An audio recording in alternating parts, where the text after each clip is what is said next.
Welcome to our Rolemaster Actual play session. Twilight of the Old Order is a campaign set in the world of Duyranaki, the continent of men.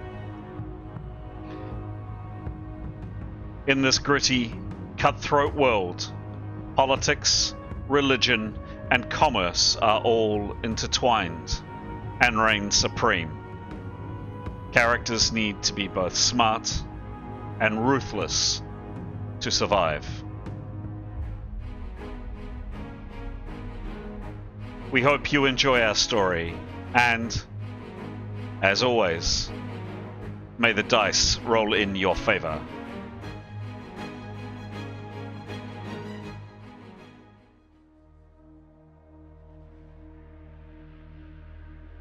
This is episode 165 of Twilight of the Old Order. The Twilight Party have emerged from the long-forgotten underground complex and are planning their next move.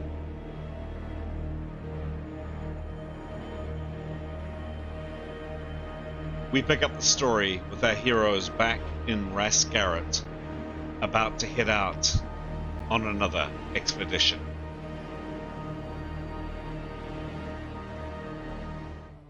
Hello, my name is Chris, alternatively known on this channel as GM Chance, and it is our great pleasure to welcome you to our story this evening. The story we're telling is a tabletop role-playing game. The system we use is a fantastic system dating all the way back to the 1980s called Rolemaster. And the campaign's name, as you can see on screen, is Twilight of the Old Order. We've been playing for some time, July 2019, in fact. We have been recording these games since late 2022, and previous to that, we would be playing both a mixture of both online and person. Really hope you enjoy our tale tonight. To tell a good story, you need protagonists, you need heroes, you need people with daring do and charm, charisma, wit, intelligence, brawn, all of those characteristics. And here are our heroes, the 6 heroes that are in play for our session this evening. In a second or two, we're going to go to the players of those characters. We have normally 5 players, but tonight we're 2 down, so a couple of the team are very kindly picking up other people's characters for fellow party members. We're going to go to the players in question to go through a character development question. We spend quite a bit of time on this show fleshing out the nature of the characters, what makes them tick, a bit about their background, likes, dislikes, etc., etc., etc. And we spend a bit of time, understanding a character a little bit more each time we play. Before we do that, my habitual, regular, but very, very sincere thank you to all of our followers and to the people that either have subscribed to us online, or the people that ask questions or comments, or take an interest in the rules or the characters, or just in various different ways support our channel. I say it each time, and I do wonder if it does come across as perhaps a bit insincere or just a bit hackneyed or whatever. It is really sincerely meant. This is our hobby. We'd be doing this anyway. We'd be role-playing anyway. The fact that we can record our adventures and our tales and share it with the world, and it seems like some of the world at least enjoys what we're doing, is really fantastic. And so we really appreciate whatever feedback comes back. Okay, as mentioned, we are going to head now to the 3 players that are playing this evening to introduce their character a little bit more. Characters a little bit more. And we're starting off tonight with Pete. Pete, the microphone is yours. Thanks, Chris. So yes, on screen you see Nicholas. He's one of the characters I'll be playing tonight. Question I'd answer for Nicholas is interesting one. What is the most heartbreaking farewell your character has experienced? And I'll probably miss an obvious farewell, but the one I want to talk about is Edmund. So this is, I believe, before, I think, and when I say I'm probably missing an obvious one, there's probably someone else who's died in the party that I'm missing. Apologies. But Edmund died. This is before we were recording. Or Eddie Baby. He died in O'Connor's stand. He'd come to it at the end of his 3 lives in the game. And it was very unfortunate. You know, we met Basilius shortly afterwards. But for Nicholas, I suppose, heartbreaking because he was a comrade. He was Nicholas was still reasonably new to the party. And sort of the first time he'd seen anyone sort of close or someone who was sort of a bit meaningful to him die. So that was a bit of a shock. Oddly though, Nicholas is an odd chap. And I don't know exactly what pathology it is, but he has got high empathy, so he's a really he does feel stuff. He gets people, and he likes interacts with people and shows interest in them. He's got this other part to him where he's completely disassociated from it. I don't know if that means he's a sociopath or what it is. So yes, he felt for Edmund's death on one hand. On the other, it was simply data. It was simply he observed it and noted how other people reacted and was analytical, and it didn't touch another part of him. So perhaps he's a bit odd like that. So that's Nicholas, and that's a heartbreaking farewell. The other character we're playing tonight is Jada, because Starakant isn't here tonight. I will answer a question for Jada, because it's an easy one. I don't know how Jada can fix me up on this, but what's the most sacred vow your character has taken? Well, she was raised by nuns. She's a firm believer in Altuma. So I guess her vows, all of her vows that have made her religious, and she sticks by them and is quite she's not afraid of talking about them. When she talks. There you go. Pete, just before we jump to someone else, just if you're wanting some context, Edmund died, Eddie Baby died on the 6th of growth, so this, which is the 7th month of last year. You're on currently, the current day is the 13th of the new year. So 8 months ago, is it? No, hang on. 1, 2, 3, 4, 5, 6. 6 months ago. Just to kind of frame things up, just to give you a bit of a sense of when that was. 6 months ago, you were in the jungles of Gaul. Gee whiz. It's longer than I thought. There you go. Cool. Thank you. Who would you like to hear from, please? I'll just say, do I talk about what Nicholas did when we were in our safe house? Oh yes, thank you. Yes, I forgot to mention that. Yes, I did ask. Just for a bit of character, a bit of flavour. Your characters have spent quite a number of days. I'll go over kind of a bit about what's happened in the last few days, just to refresh your memories. But yeah, definitely, a couple of weeks in closer than normal proximity to your fellow party members. And yes, I did ask. Thank you for the reminder. I did ask for maybe a little bit of a sense of what Nicholas would have done over the past couple of weeks. So obviously going up a level stuff. So he'd be doing his language learning with Jada and Eskel of Herodanian. Perhaps I don't know if we could swap the glasses backwards and forwards for reading the lay and slates or not, but just for flavour. He would be practicing skills if he could. I don't know if he can practice his sword skills in such cramped confines with Severin or whatever, but he would have been doing his study. He would have been doing his observing people, not being too creepy about it, and just hanging out with the party sort of thing.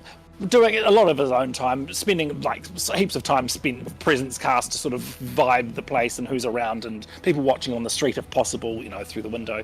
But just sort of socializing in his way and doing study basically, and thinking about the future and discussing our concrete plans that were coming up and immediate and future plans as we perhaps travel into Tourong, who knows what. But I think it's safe to say we'd all have been doing a lot of discussion.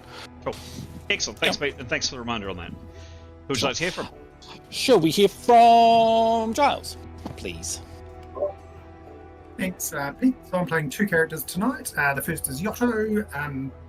The question I'm going to ask for him is, again, what is the most sacred vow your character has taken? Well, he's religious. He's a follower of Dio, but a little bit here and there. His most sacred vow is a vow he made to himself.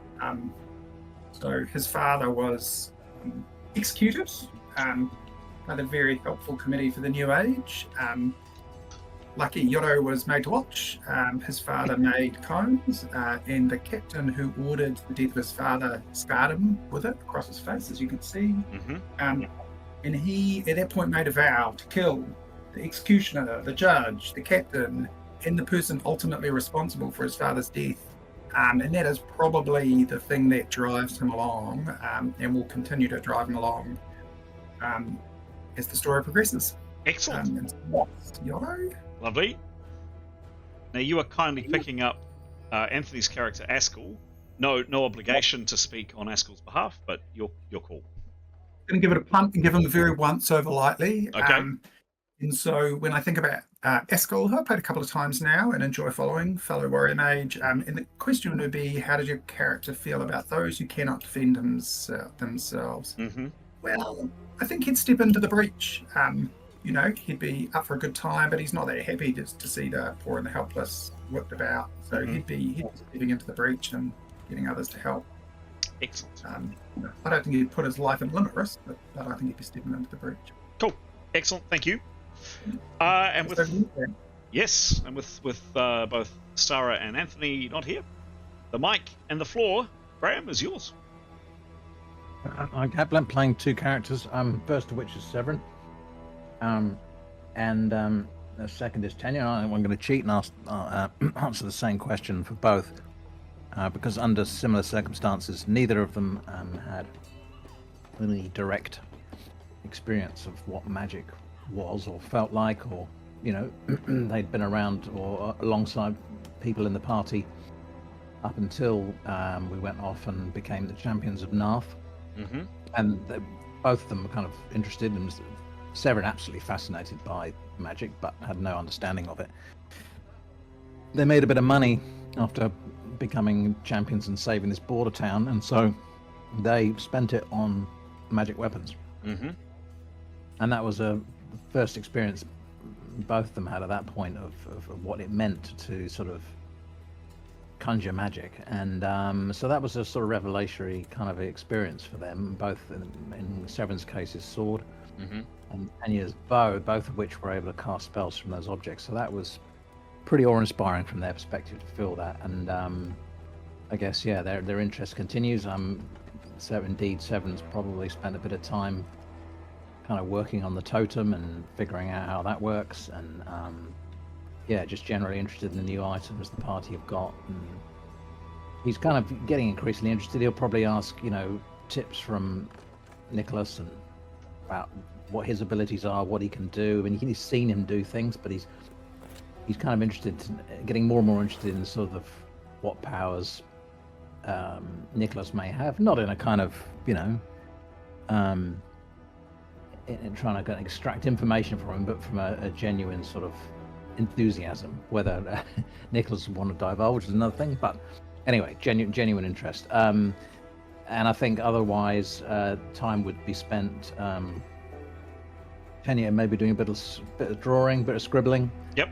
Looking at the map that Yep. she transcribed and trying to figure out where that was, and Severin, be singing a few Tama folk songs, and boring anyone rigid about swordplay. Excellent. As he is wont to do, both with the Tama folk songs. Excellent, thank you. Just back to Yotto. Anything in particular that Yotto would have done in this kind of downtime? Anything special? Any conversations? Anything just... He's keen to improve his languages, particularly for Bronick. And he's aware that Askell can now read these glyphs, and they share the same essence realm. And so he'd be keen to be looking at and trying to memorize some of these. He'd be keen to get Askell to be translating them, ideally into Bronic, to him so they can both learn language, but also literally learn, memorize what is on these. So he can't read Arcana because the glasses only work for one people, but he can memorize what is being said to him as a mechanism for learning. He's particularly interested in the animation mastery. Okay. You can of course swap the glasses, but it would involve having to retune. But you can do that. We've got a little bit of time. I think that would work, right? He'd be able to memorize the glyphs. He'd be able to walk through the spell list. Okay. Well, let's do anybody that was wanting to do some magical attuning of those glasses, and obviously you'd have to reattune each time because they're kind of bound to someone else. They're in their head, but you get a pretty large, very large bonus for relearning an item that you've already learned. Could we not copy them out? Is that possible? Yeah, you could. I mean, save the risk of not being able to reattune, which would be really bad. Since we got a bit of time, I mean, Tenya's got some quills and some parchments. If we could copy spell lists out, or rather than having to reattune. Yeah, true. Spell lists are reasonably complex, dense. These are ultimately texts of magic, so you'd probably realistically only be able to do, making it up here, but I'm going to say 2 a week. But if you wanted to choose a couple that you wanted to focus on, for sure. Time, by the way, so just to get your head around the time. Oh, do you want to perhaps fill us in, Pete, with what happened last time, and then I can talk through what actual time it's taken, just to refresh your memories. Yeah, I appreciate it, because I'm sketchy on how long it took. But the general gist, thanks, Chris, was that we started off in our safe house in Ras Garrett, and we discussed at length our arrangements that we wanted to make, because we had several things we wanted to achieve, which is sort of most especially selling the items we've got and getting money, buying provisions, particularly a light type of food. I think we did end up getting whey bread, and perhaps a little bit of extra information, but we weren't sure exactly where to do that. So we negotiated with our host, and she made arrangements for us to travel. So after the arrangements were arranged, we travelled to Jebai Ionia, which is over in the Sea of Thibron. So by navigator column. So a long way east of where we are. Southeast. Thinking behind that was there are people looking for us, and we didn't want to go anywhere we never expected. Oh, thank you. There we go. So we're up the top, right there where that pointer is, and we travelled all the way, not at someone else's expense, thank goodness, to Jebai Ionia there. To Ionia. Yes, and then we travelled by boat to Jebai Ionia, which is a different city, to do our trades basically, and here's some beautiful images of now that was Ionia. That was Jebai Ionia.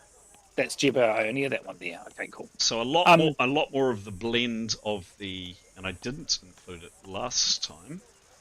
Damn it, I meant to do it this time. Of the very strange gods that you've seen here. Animal-headed gods, really quite unusual. I think I described them last. Very different to the familiar old gods. Yes, and they were Pisanian, I think. Is that right? Yes. Yeah. So the very rich counterweight continent island, which is very rich, and that's why. And Jebai Ionia is and Ionia and Jebai Ionia are in the sort of the trading channel from what's the island called? Pisania. Pisania, from Pisania through to the rest of the world, essentially. So that's why it's a good trading city, and I think that Yotto, I believe, was doing the trading. Is that right, or was it Severin? It was Yotto. Yotto. But we don't know how good. No, I think we got a lot of money. It was for us. It was a considerable amount of money. So, 9,000 gold is not to be sniffed at all. Oh, from that guy who, what was his name? Lysandros? No, Demeron. Damaron. Damaron. Damaron. Yeah, yeah. He was a very accomplished trader. So he sort of Hopefully, it was a bit of fun for him. But it was quite serious for us. But you know, we're going to get a lot of money anyway, and you know, I think we achieved that goal. You know, big tick on that one. We also had opportunities to do extra shopping of more exotic things, and so I think we've sort of achieved what we needed to with our stocking up, making our plans, and then we travelled back to Ras Garrett and had some more time there. A few other things I've got notes for were that we spent a long time discussing, but that there was nothing further on the cult killing. So there had been we figured it was a fell god or a dark fell god. So not the old gods, but sort of these other ones which are weird, that no one particularly likes or knows a whole lot about. So when we arrived back in Ras Garrett, thank you, our friend there, Yoran, I can't remember his name, Yoran, had been a witness to this murder by these very unusual. This sort of seemed like a cult. They did weird things with body parts, and that seemed to speak to this fell god cult. And there was a lot of suspicion in town because of that, and some of that fell on us because we sort of came back in as apparent spies and were locked up. But there seems to be no more word on this, any more cult murders, and the sort of interest in us we feel has declined as we've been as time has passed, which is a good thing. Severin also made contact with, sort of went and hung around the Joyful Butchers, trying to get word of where his mum was, and she was apparently AWOL, so missing. She'd gone out with 500 men and hasn't come back, and so the thinking was perhaps she had set up her own group. Not sure, and I think that's all. Yeah, that's sort of a bit of a overview of what happened last time. Excellent, thanks, Pete. So, expertly told as per usual. Just to put a bit of time around this, just to assist with your sense of what happened when you attempted to cross over the border on the 20th of last month. So you recall that last month is called Year's End, the name of the month. Its Elvish name is Shell, or Year's End.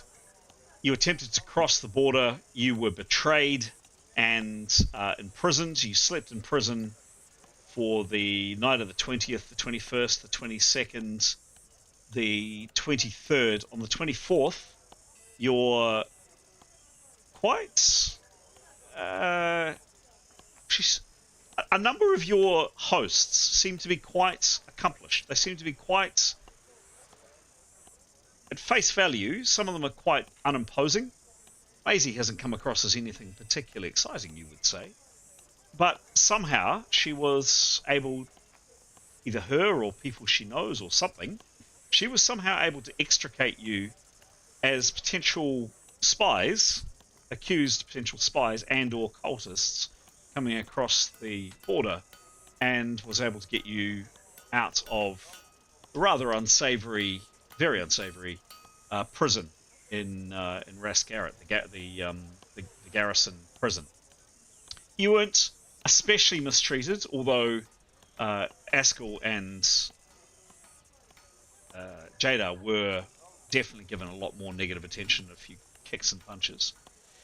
You slept in the safe house in Ras Garrett 24th, 25th, 26th, 27th, 28th, 29th, 30th, which is Year's End Day, a very inauspicious day. You continued staying there up until the 5th, and the 5th, Severin, you had heard that your mother, Elka Flatlander, the former mercenary leader of the mercenary band, the Joyful Butchers, as Pete had mentioned, rumor has it has gone AWOL or whatever. She's not there, and the strong rumor is she's actually said screw it, and she's set up by herself. The next day, on the 6th, you travel to Ionia by navigator column, and for people that aren't familiar with this world, just very quickly, there are these black stone columns dotted all over this world, all over, in certain locations in this world. and they seem to have some great power, tapping into the essence, the very essence of the world. And there are people known as navigators who act literally as that, who navigate the flows of essence. And you need one of these essence guides, navigators, to help you jump, essentially teleport from one place to another. Horribly, horribly expensive, but because of other dealings that your characters have had, you've been granted this incredible boon for no money. You travel to Ionia as described. You saw some of the images on the 6th. You then travel the next day to Jebai Ionia on the 7th. You stayed in Jebai Ionia until the 11th or thereabouts, and then you ultimately went jumping back from Ionia itself back to Ras Garrett on the 13th. And I believe that other than being filled in on what's happened or the information that Pete has just described, I'm going to say we start play on the 13th. Any questions, any qualifications, anything I've missed, anything that's not clear before we kick off the game? Once, twice, start the game.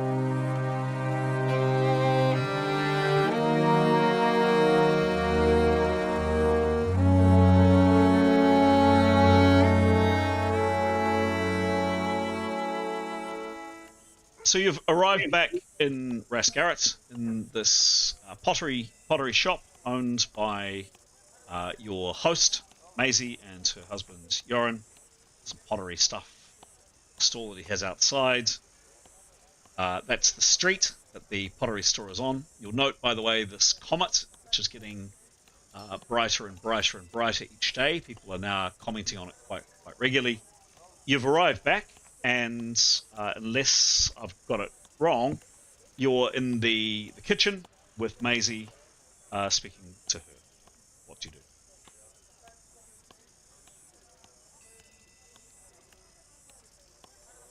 Nothing. Resounding silence. No, I think we're just waiting for the kickoff, right, from the new guides.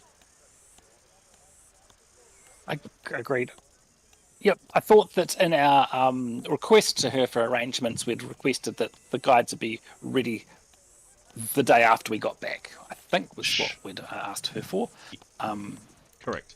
Maisie has responded that not everything is able to work quite as you fancy Northerners, she doesn't say this, of course, expect. Chop chop doesn't quite work like that in a sleepy little garrison town. She says the guides will be here. So she kind of not winces a little bit, but she makes a little bit of a face. She has said that they will be.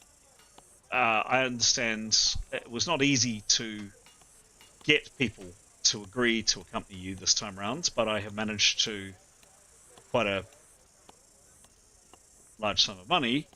Two new guides. I can't get three. To come here in 2 days' time, so on Queen's Day the 15th. If it pleases you, you may recall before you journeyed to Jebai Ionia, was it, or Thibron, or she's, as a young woman from a small, frankly pretty unimportant little garrison town, she uses the phrase Jebai Ionia in the same way that we might say New York City or Paris. She's a bit wide-eyed, a bit excited about it. It sounds all very, very glamorous. Ras Garrett, to be fair, is not especially glamorous. It's pretty basic. Pretty basic. So she says, before you went to Jebai Ionia, you may recall that the families, and she looks a bit downcast at this, the families of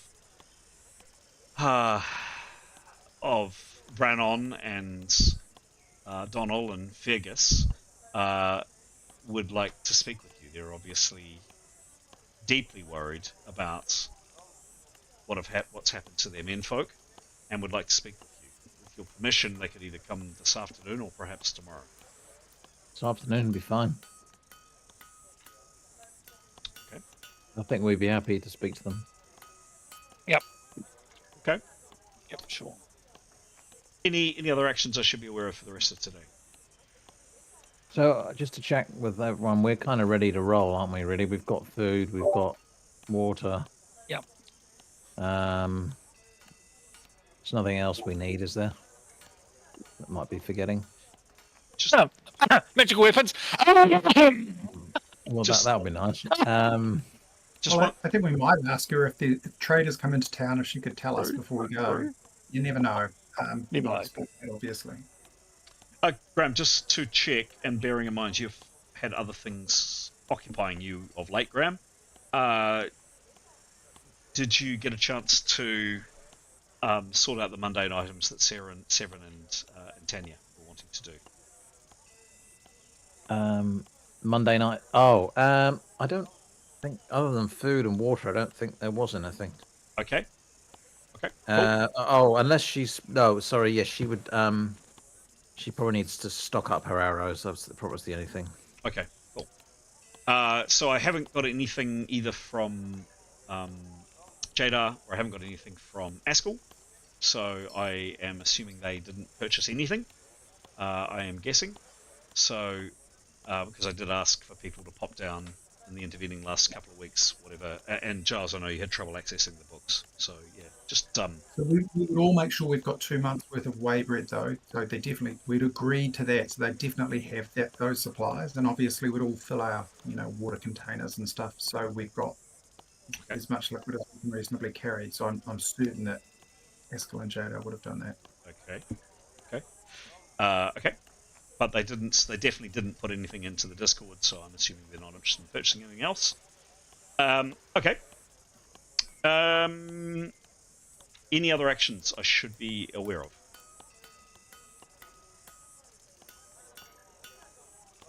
I don't think so. I think we're kind of just waiting to go, aren't we? Really? Okay. Sure. We had decided we didn't want a pack horse, didn't we? I think so. Yeah, because that would only get us. Obviously, we won't be able to get that down the Yeah. passage or anything. And Oh. we had What about we got to get under these blades again, haven't we? Do we want to take anything to help with that? ooh, good thinking. Yeah. But what? Blade protection thingy. Well, Well, I think we used a breastplate before, but maybe we should take something that would help us there. Like, a sheet of metal or something. pop down to Like the local some chain- they really will chain have a sheet mail? metal work. They really will have a sheet metal workers there, won't they? Because it's a garrison town. So we probably could get a piece of metal that, and we could probably get it reasonably shaped to slip over the top of one. Yep. Because we could describe it. Is that a doable proposition, Chris? Your characters had sheets of metal with you when you came through. You had shields, several shields. You also had a breastplate, which you took off Severin. Yeah, you would. I mean, you could try to perhaps wrap some of the blades in something, but you did your very best to protect yourselves from ancient but still razor sharp pieces of metal last time.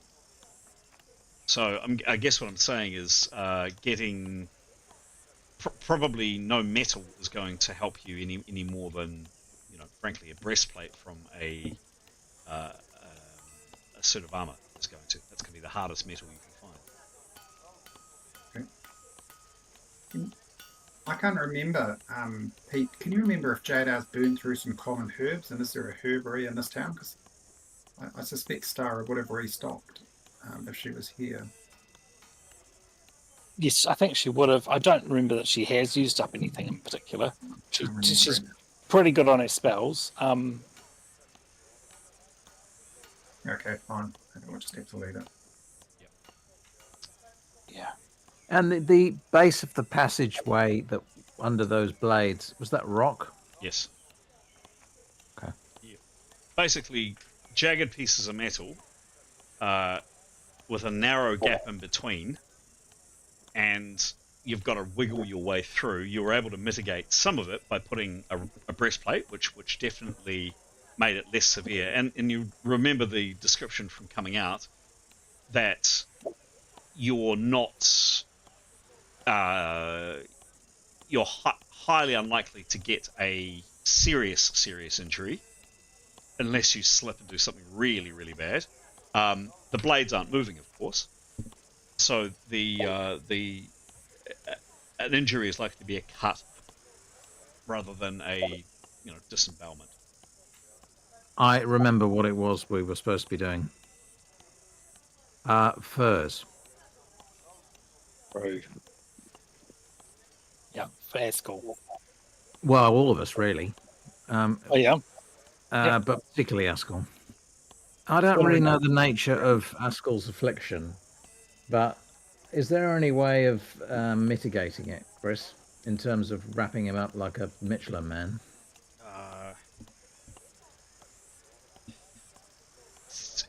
Yeah, I mean, he's affected by cold. I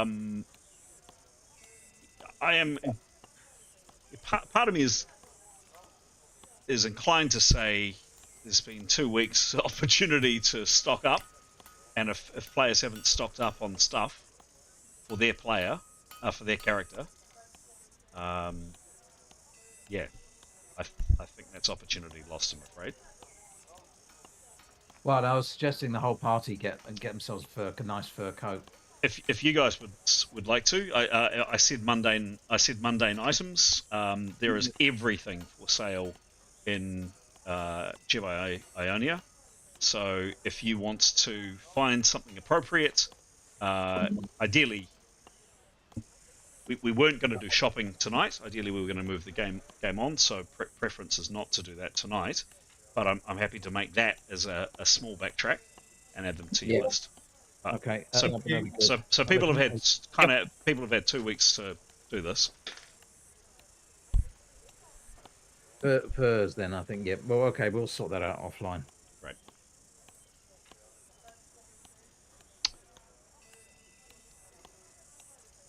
And definitely gets coldish, cool summers and coldish winters in Jedi Ionia, and certainly colder further to the south from there. So getting furs, I mean, frankly, as I said, they would have sold anything there. But yes, if you look in the 10-foot pole book, you'll be able to find what you're after.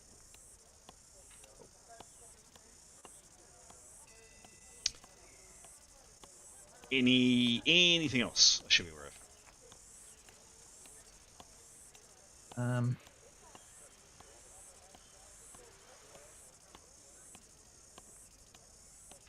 I don't think so. We've done the language, we've got the furs, we've got bread, we've got food, we've restocked arrows and the like. We've done some languages, we've done some ready of the spell lists. Got 2 guides have come. Did we have We any really- maps? Can't remember what happened on the map. I think so. With the map, I don't think there's anything particularly available. I don't think Maisie. We had no access to libraries, so nothing of an academic nature. I guess we sort of had asked around here, but I don't know if we'll have. No. We did ask Maisie if she could source maps here, but I think the same. There's no library here, but I just wonder if there's any generic maps like town. Yeah. Probably not, right, in this little town. Yeah, no, I mean, I think we asked Chris last time. Yeah. There was not really on maps. I think it's the. All Okay. right. You wait for that afternoon, and around about 2 bells, there's a bit of a noise outside. Glancing out the window, you guys see a collection of these people. They look quite angry. They're outside the shop, and in the middle of these men, that would be quite a good description. Someone kind of flexing their hands. In the middle of these men are 1, 2, 3 women and 2 young children. And there is quite a standoff at the door. It's all in Westron, and you hear, and feel free to intervene if you wish. You hear the voice of one of your hosts, Yoren, shouting at these men, and there is definitely some anger, and you're picking up the tone from these men outside, who are with these 3 women mentioned. That what have they done with them? Where are our boys? Where's Donald? Where's Brannan? Where's Fergus? And your hosts, both Maisie and Yoren, are just trying to calm the situation down. Any actions from you? I think we'd best stay out of it. Okay. Gets quite. Unless it gets out of control. Yeah, it gets quite heated, but eventually Yoren manages to quieten them down, and there's the sound of a door slamming. The group of men outside are kind of lingering and keeping an eye outside the pottery store. But Maisie calls up to you and asks you to come down to the kitchen. Do you go down? Yep. Okay. She introduces the 3 women. This is Catriona, Isabel, Una, and the 2 children are introduced as Colin and Celia. And it's quite, these 3 women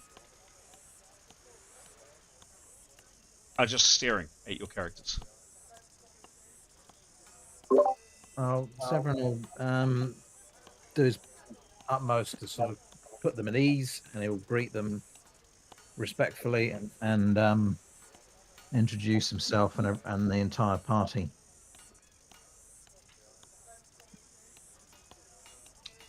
Okay. Are these the relatives of our guides? Yes. Yes. Or have they been introduced as such? Yes. Oh, they have, right.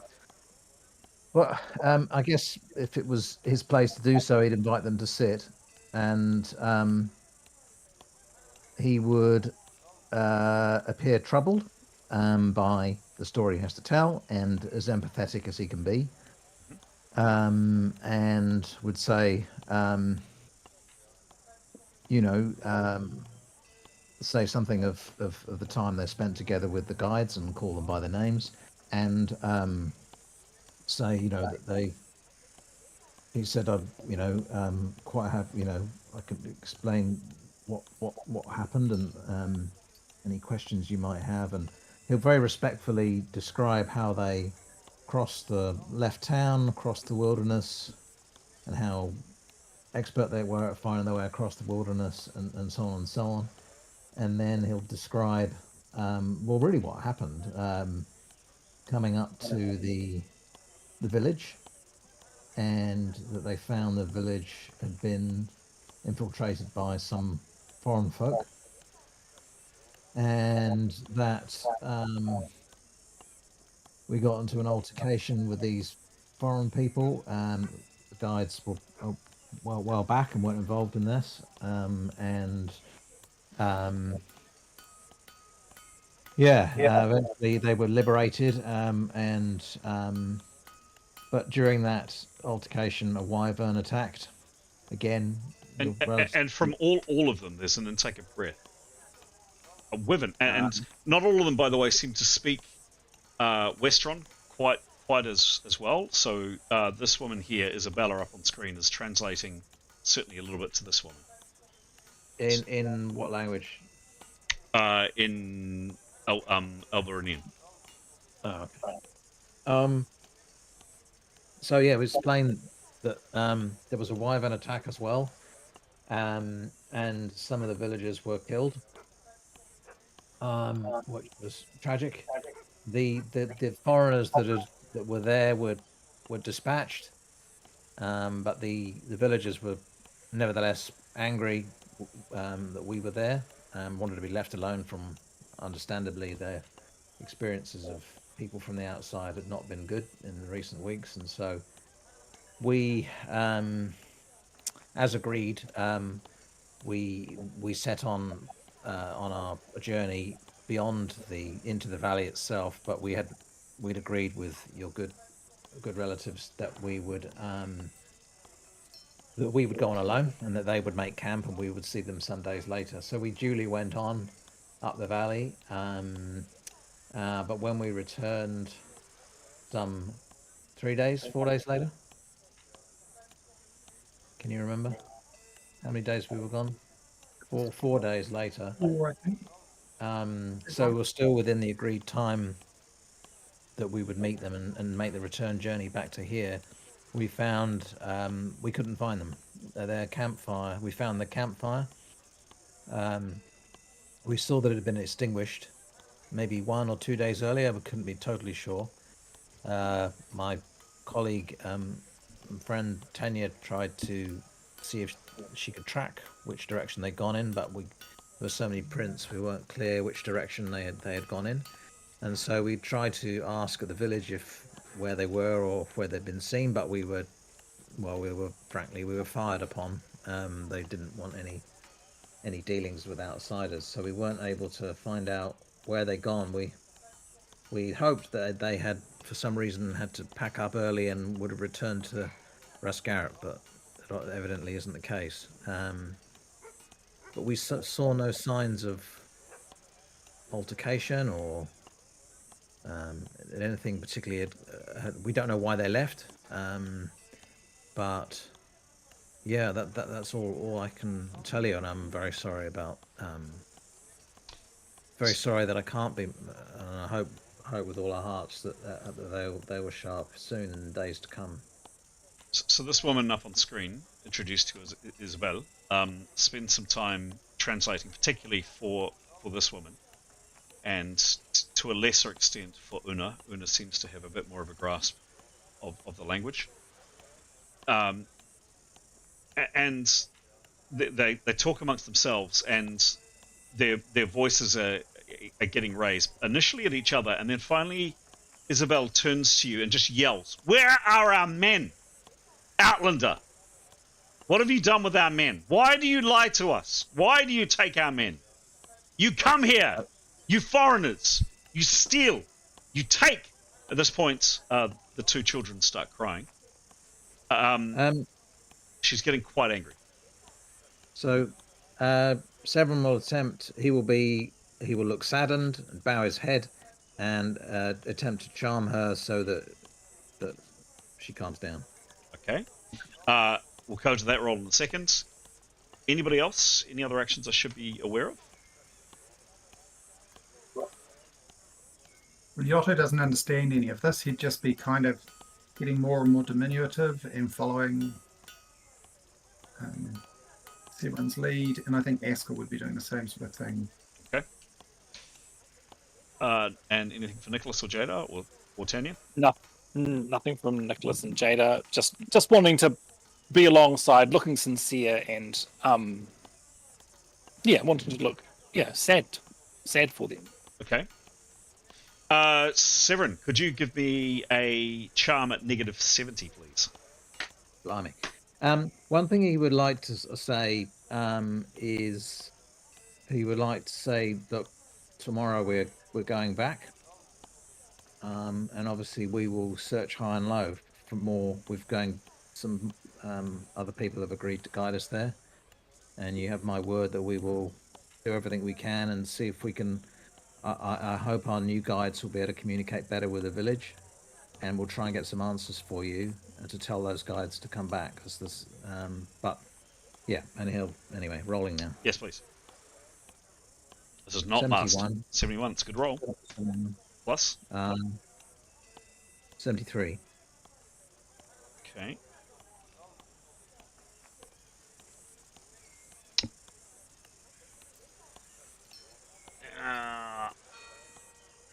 Yeah, look, Severin, you do your absolute level best, and you think you make a good attempt at it, but she just screams at you again, Outlander! Outlander!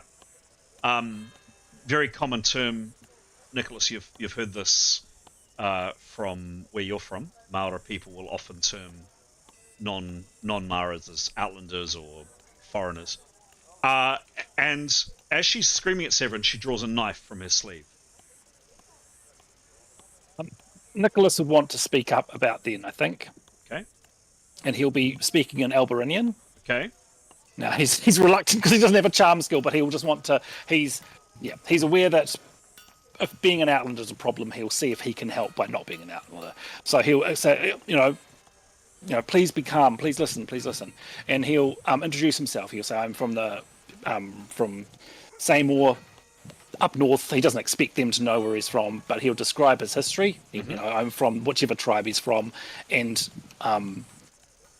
please be calm. These. I'd like you to make a. I'd like you to make a roll on this, please, Pete. Yikes! So you don't have charm or influence, but tell me what you would have if you did. So based on -25. I don't know what the so just presence, is it? Severin will tell you that. Charm is He does have sanity healing law. Does that help? I mean, for dealing with people who are grieving. Channeling empathy. Presence and empathy.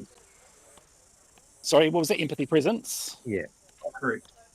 Empathy presence is 37 divided by 2. 37 divided by 2 is 18.5. Yep. So it's got a -7 to this roll. You've also got a negative because of the situation. Give me a roll. Yeah. 61. 61, -7. Yeah, she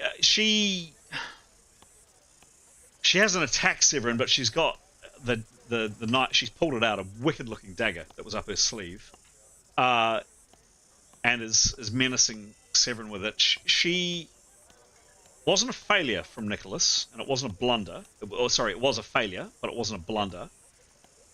She hears you speak in Alberinian. She kind of takes a step back, and right at this moment, there's the sound of breaking glass outside, or further into the shop. Nicholas will want to sort of still hold their attention, and he'll just say, "You can trust them. They are not normal Outlanders. You can trust them. We are genuine."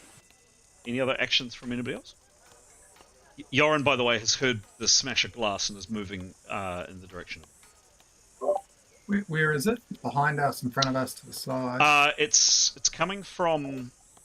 So if you imagine... if you are...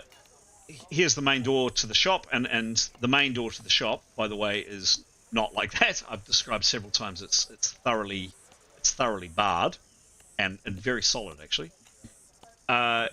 You are a couple of layers inside. If you imagine that's the main entrance there where the cursor is.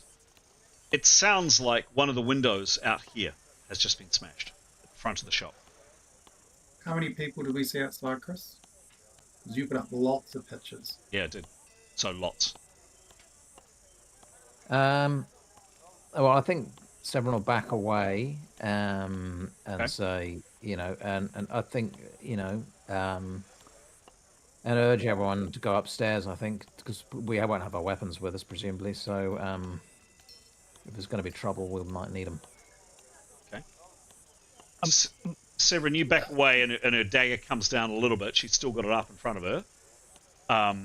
Maisie, by the way, is stepping in and doing her very best. She's yelling her name and trying to calm down. The quite awful. The two kids are just terrified at the stage and are just howling their eyes out. They look utterly mortified. This woman here, Catriona, who doesn't understand necessarily all that's being said, is a little bit more demure, but Una is definitely quite aggressive as well.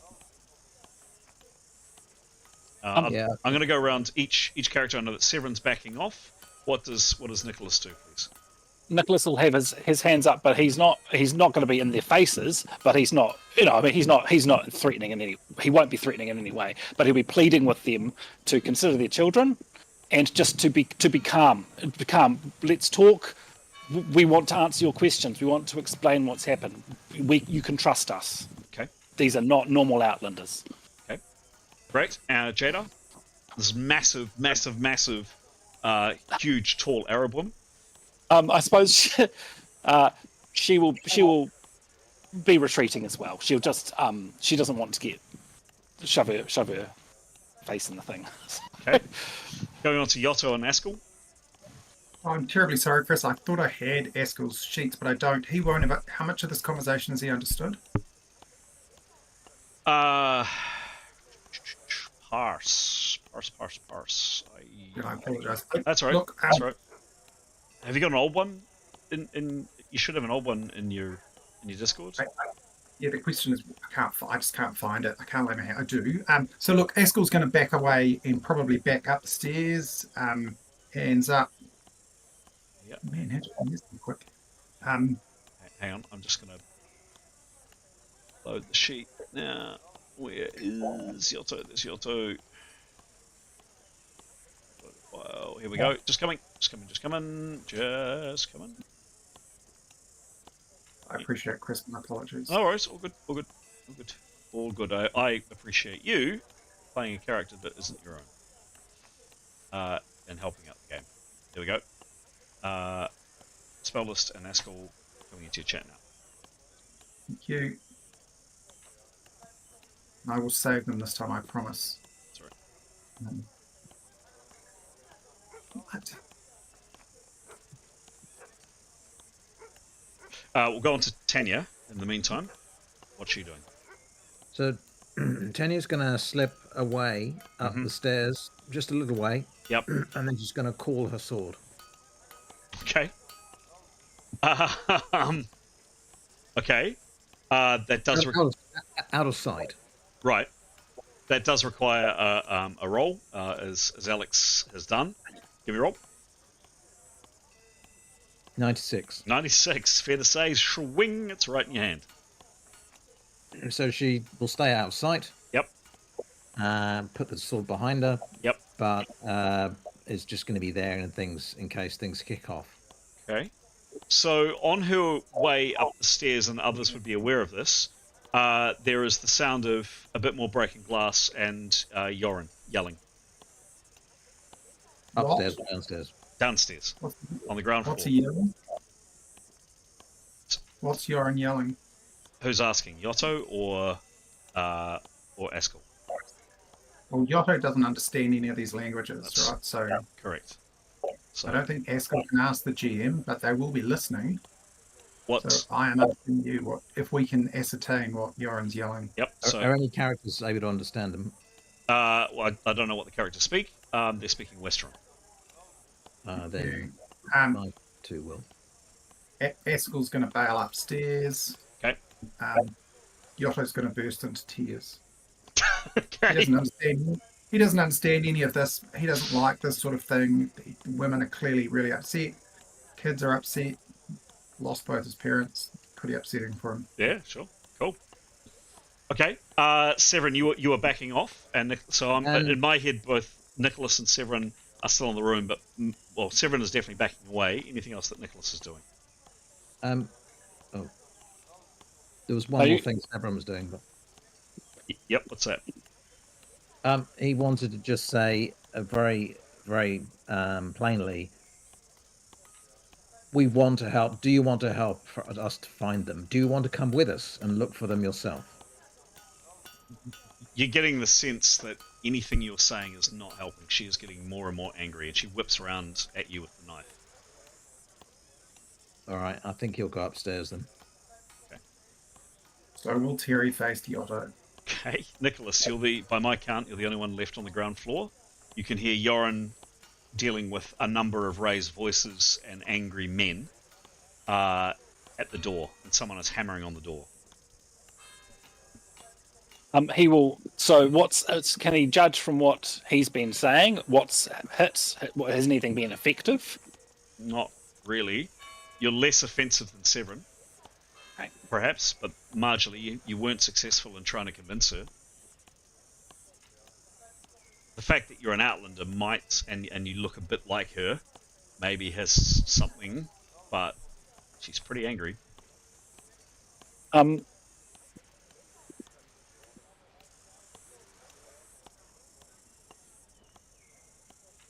No, he'll. How much can he? He'll like to prepare, but not obviously, and he'll continue to talk and just be, for the rest of the remaining 10%, he doesn't need to move, but he'll be, pleading with her to calm down. Please calm down. Please listen. Okay. We want to help. We want to help find your men. Okay.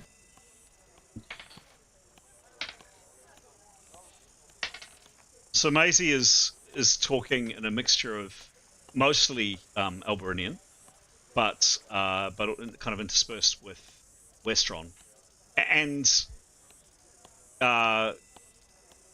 this woman up on screen kind of turns on Maisie and just starts sobbing, and just kind of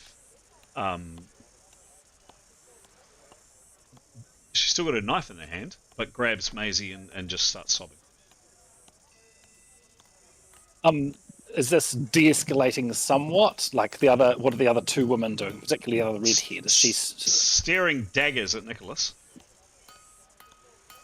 Okay, he'll do his best, and he's pretty good at it.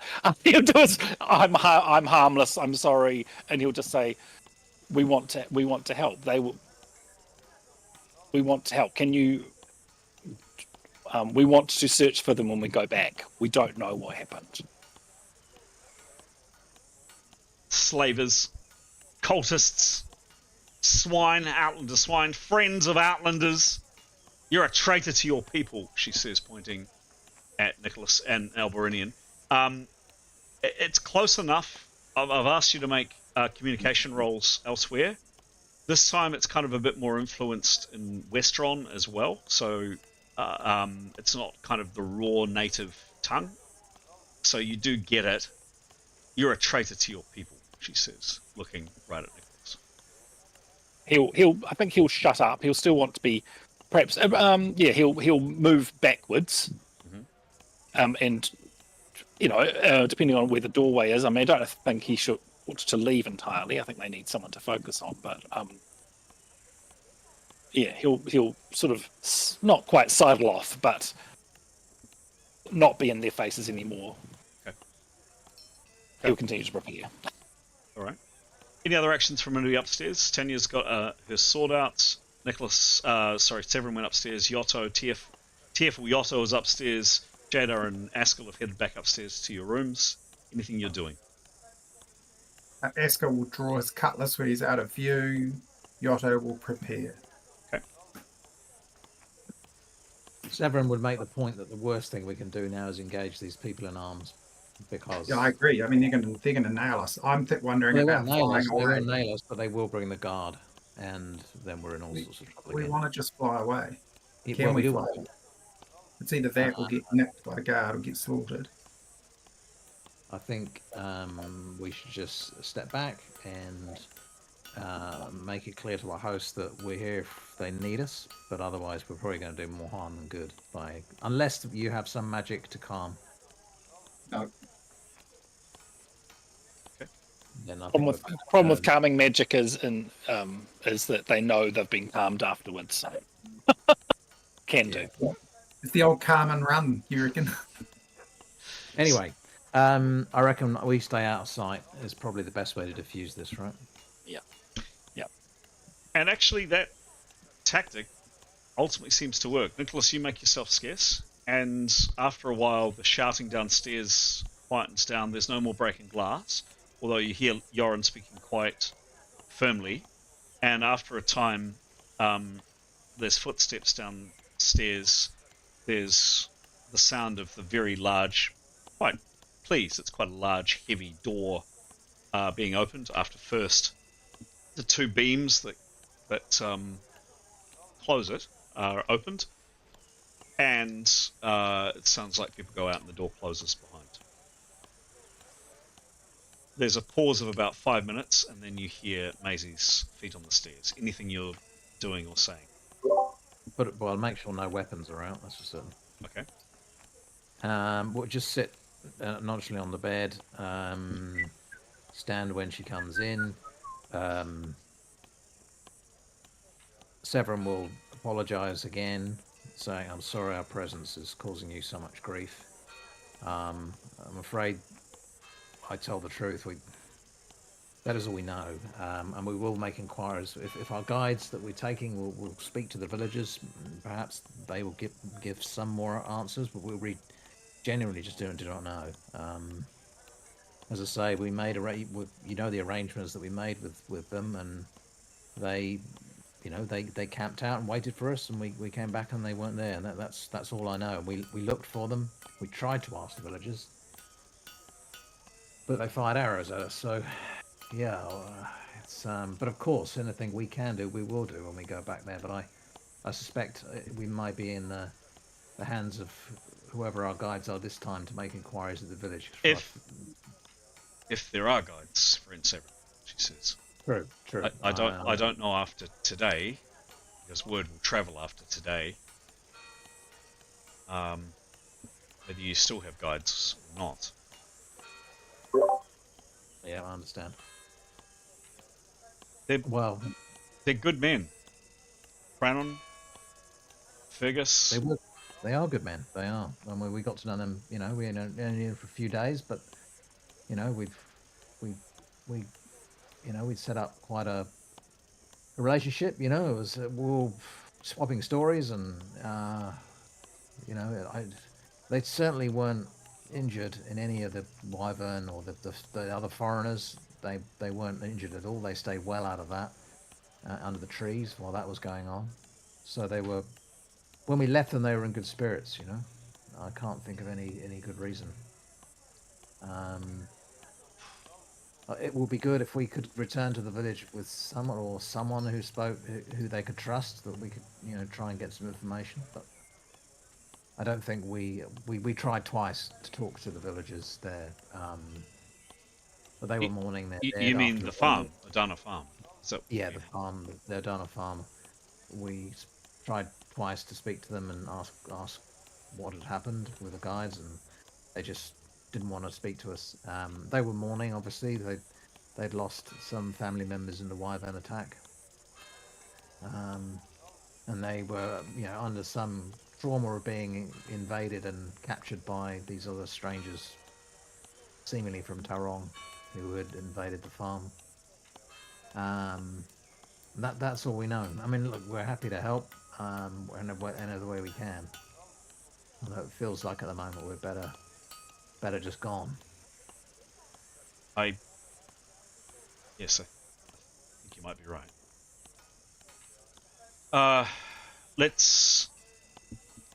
Let's pause and let's see what happens in a few days' time. I was thinking maybe of taking up your kind offer of finding you other accommodation here, but yeah, the more I think about it, this is a small town, and people will locate you, no matter where you are, I think. Let me think on it. I think we'd offer several. I'd say offer at the very least. Let us, at least put right some of the damage to your property. I feel responsible. This is not your problem. If I can, if I can help put repair your glass or anything, I would obviously be pleased to do so. That's very kind, she says. Thank you. I would gladly accept. Okay, well, whatever he'll he said I'll come down in a minute, and then I'll yes, of course, I'll come down in a minute, and we'll sort that out. Okay. Jim's just going to grab a drink. Back in a sec. Do you think we might be better off giving them cash and bailing? Yeah. I mean, we're going back, aren't we? yeah, we were going back. It was a long time to navigate. If we can avoid that, it'd be good. Okay. You think we just wait for these guides that may or may not come anyway? They might not come, and if they do come, we've got to keep an eye on them. Mm. Yeah.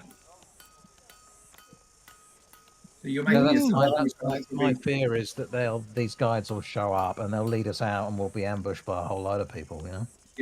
That's exactly the same fear I have. I mean, which is why I think give cash, bugger off. But We've got compasses.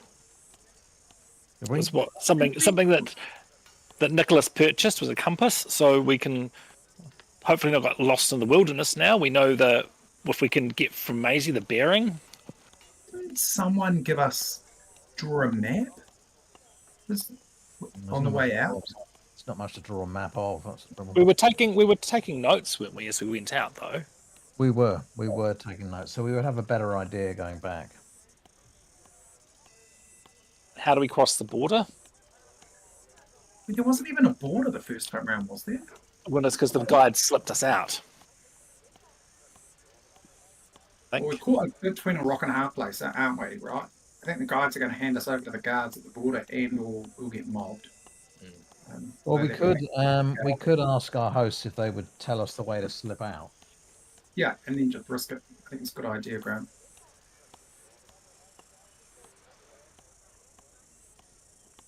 Not hard to sell them, right? We want to.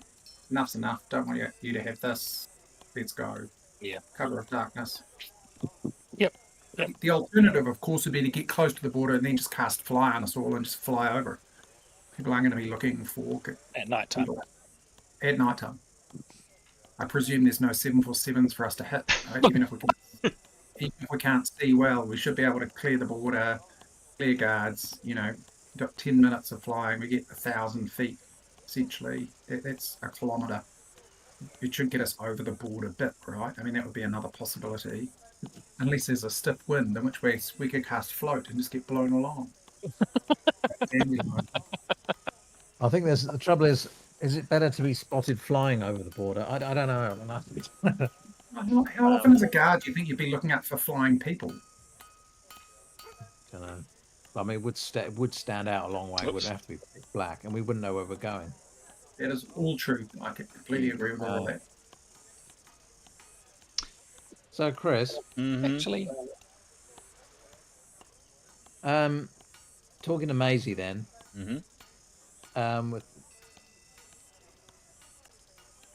She said, Trevor's just going to say, look, I feel like we're not going to find any guides, are we, that are going to want to take us, unless they're from out of town. Let's see. It depends. Let's see what the next day brings. I was able to pay kind of gulps a bit, a good amount of money for people to look after you. That might be sufficient. Would they be out of towners? One is. I just wonder if we're just going to attract trouble.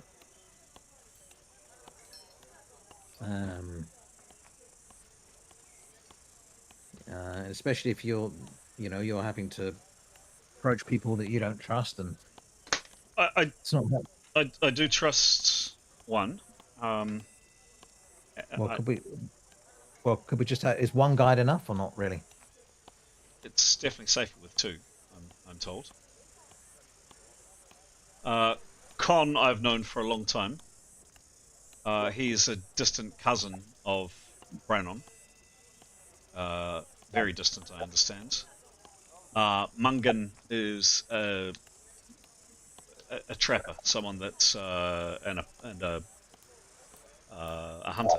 Goes out into the wildlands and the borderlands and hunts, brings back deer and the like. I don't know him so well.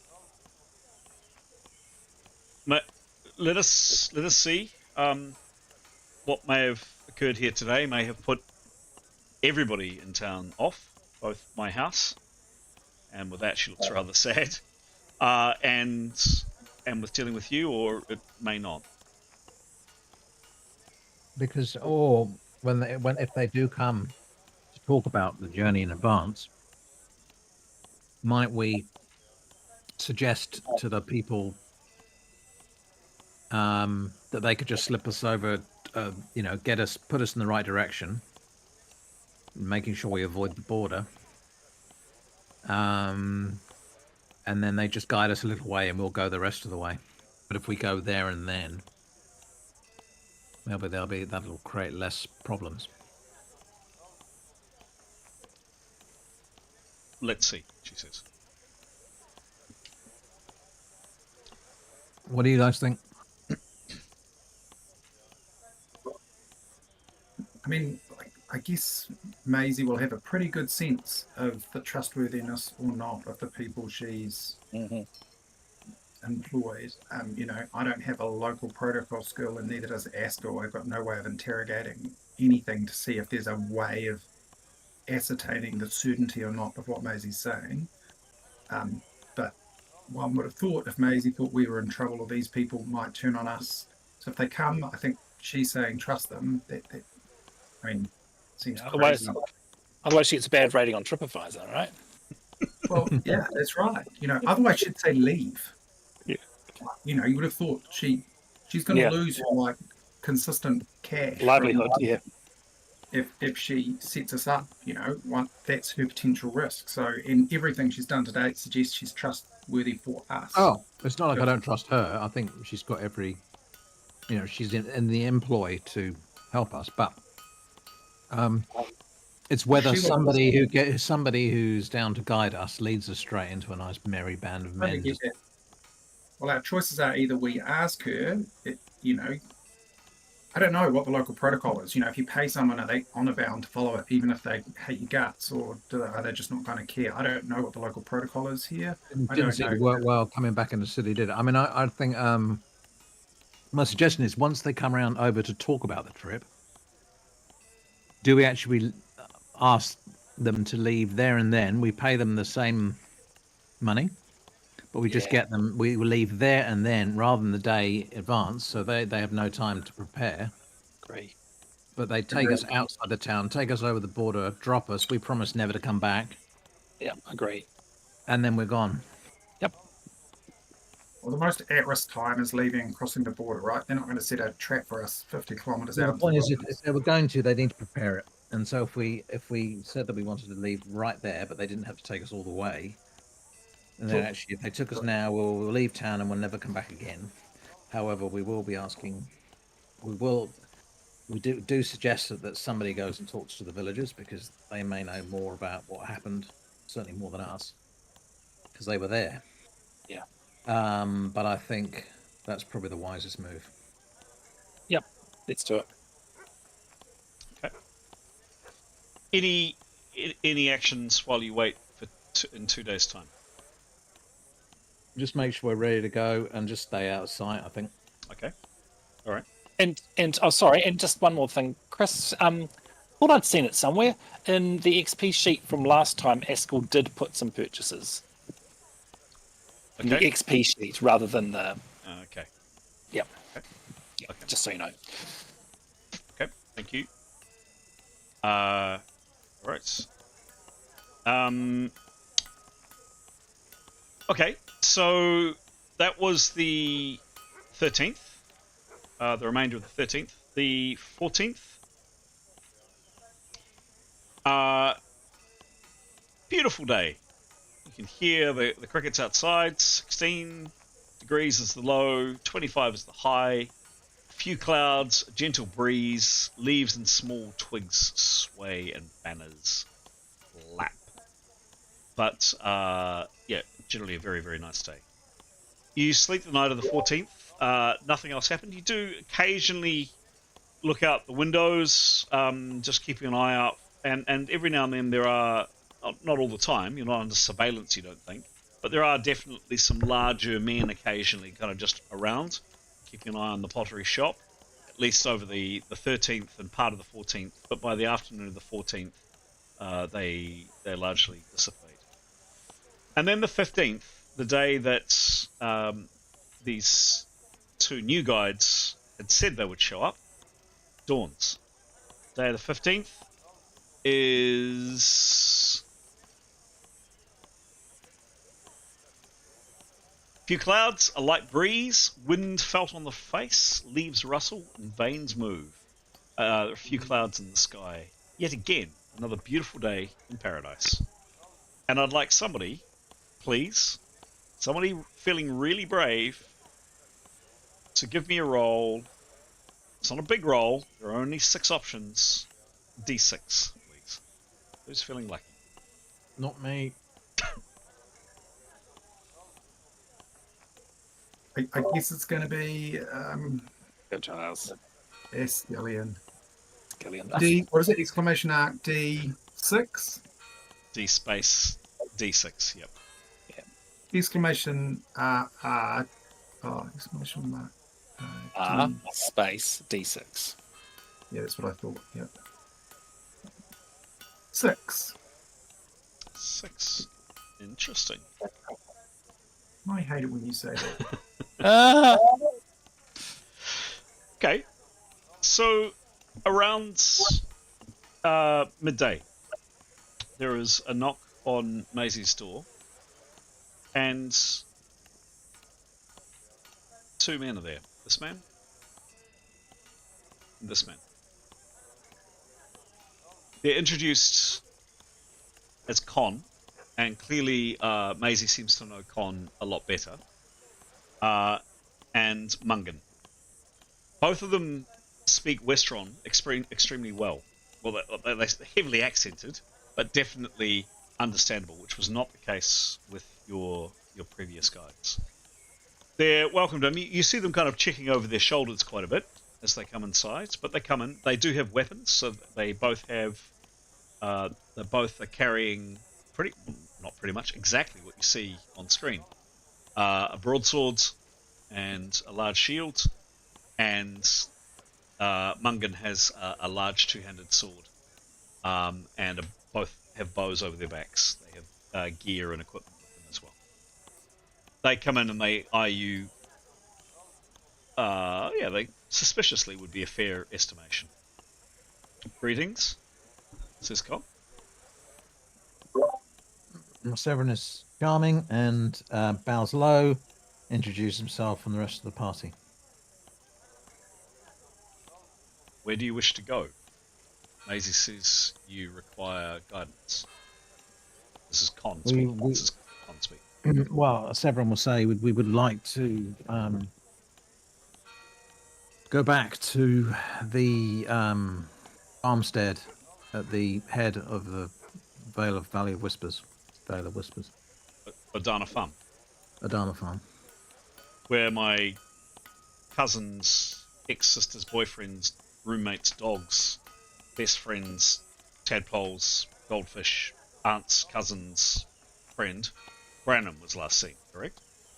Yeah, that's part of the reason for going back that way. We were unable to get any information out of the farmstead. They didn't want to talk to us. However, we left our guides camped just outside the village, and if anybody knows what happened to them or where they are, it will be the villagers. And I wondered whether, if they won't talk to us, but maybe they'd talk to you. Maybe they would. So I wondered, as part of our arrangement, if Or you maybe will, they that just kill us. well, I don't know what relationship you have. I mean, obviously, we would stand by you, but we would, I guess, we're as perplexed as to what happened to our other guides as anyone, and would like to see the matter, some light shed on what on earth happened. So, as part of the journey back, obviously, it would be good to come back with some information from the villagers as to what happened, because obviously it's causing people a lot of stress and hurt in this town, and we'd like to see that alleviated for sure. I mean, we're going for good. We won't be back, but if we knew anything, we'd certainly tell. But we don't. But we, as part of our arrangement, we'd be pleased to sort of at least furnish you with some information that may help. What do you mean? We guide you one way? We'll be going on from up the vale of the Vale of Tears. We're Tears? adventurers. Whispers. After what happened, I suggest you just come straight back, and we'll make our own way back. We did so before, but we're not sure about going back the other way. I think it's probably for the best. I wouldn't want anybody else to come into any trouble or on our part. So it's very much we want to go with goodwill and hopefully leave this community with some news. They pull each other aside and have a bit of a discussion in Alberinian. Nicholas, you pick up one word very loudly and very clearly. The word is madman.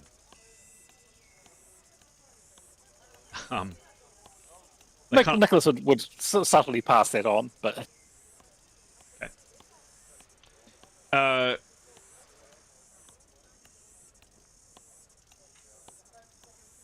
We will take you to Adana Farm as agreed, and they nod at Maisie. And yes, we would like to understand what happened to our kin too.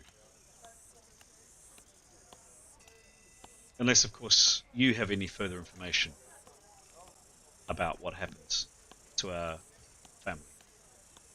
At this point, Severin will tell a little bit about his. He won't use the same names, but he will bow low and he will explain where he comes from. Names of his. He won't use the real name, but the name of his father. But he will use his real name. The Christian name of his father, his community, where he comes from.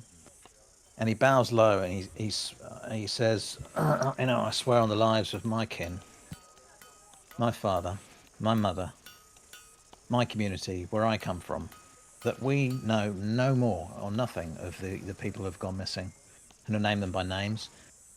They were stout, brave, and loyal guides, and they went missing while we went down the Valley of Whispers. When we came back, they weren't there, and that is the truth. And I swear on you, on my kin, and my family, and my good name, as a soldier, that is all we know. An outlaw soldier. I am not from here. That is correct. I am from far away from the north. I'm not familiar with your customs, but I am a man of my word, and I'm a man of my honor.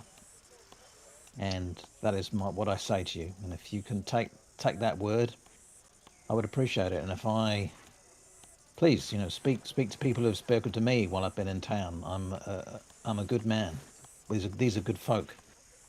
We do not wish ill of your kin or your town, and I'm sorry that our expedition has caused so much disturbance, so much rest. And we, in the few days that we spent together with your kin, we made friends. We laughed, we joked, we swapped stories, and I appreciate it may look bad because they were guides and we came back without them. But if you spoke to the villagers, perhaps you'd know a little bit more about what happened. Because as I say, we can go to the He Vale puts now. up his hand and just says, enough.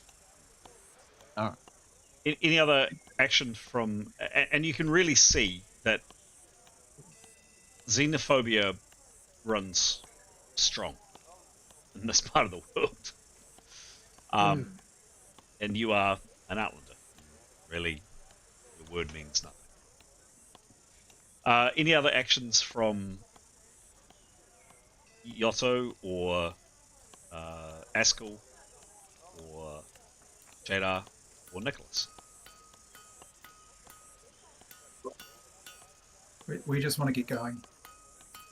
Well, do we go today, right now, and just get out? We'll say, look. Yeah, can you give me a Can you give me, please, Siren, an insight check? So What check? an intuition. Give me a plus 10 intuition check. 45. Cool. What's his intuition?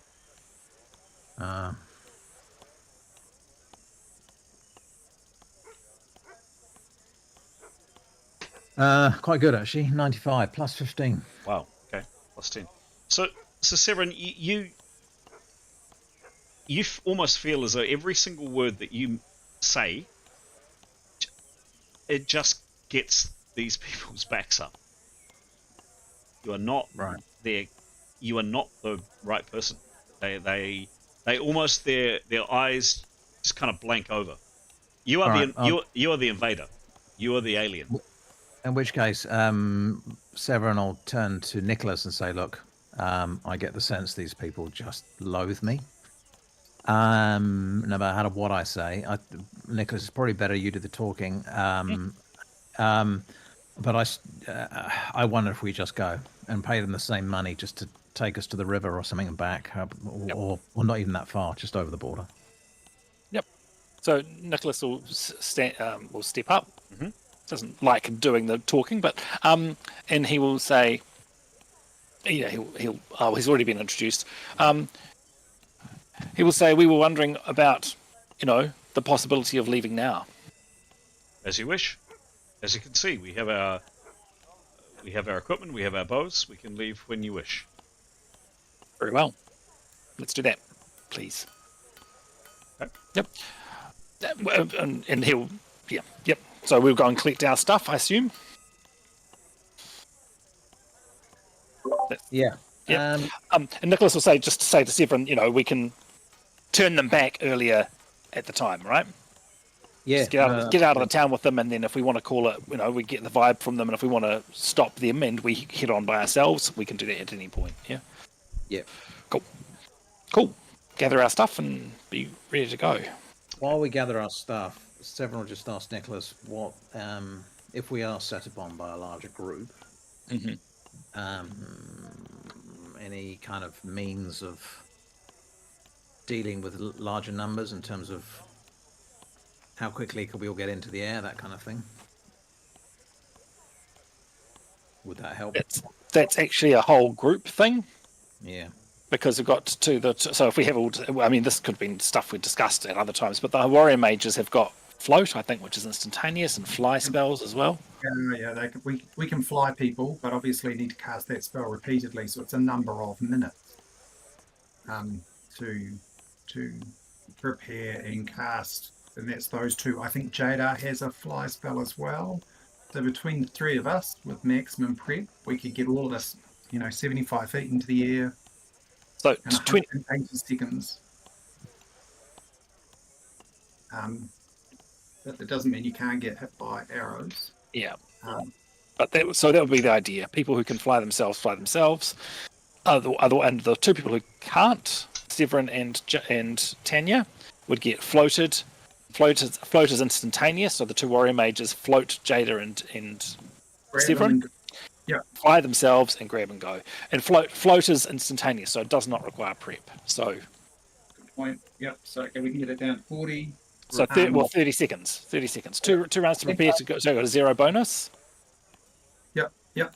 And it's night time now, isn't it, Chris? No, it's midday. Do we want to wait till night? No, I don't think that helps either way. No, Let's go. Let's go. So you collect. I'm not hearing anything else, so I'll tell me otherwise if I'm speaking out of turn. But you collect your belongings. Severin, you wanted to make good with Maisie. What do you do around that? So he'll take her aside. What is his estimation for the damage caused? I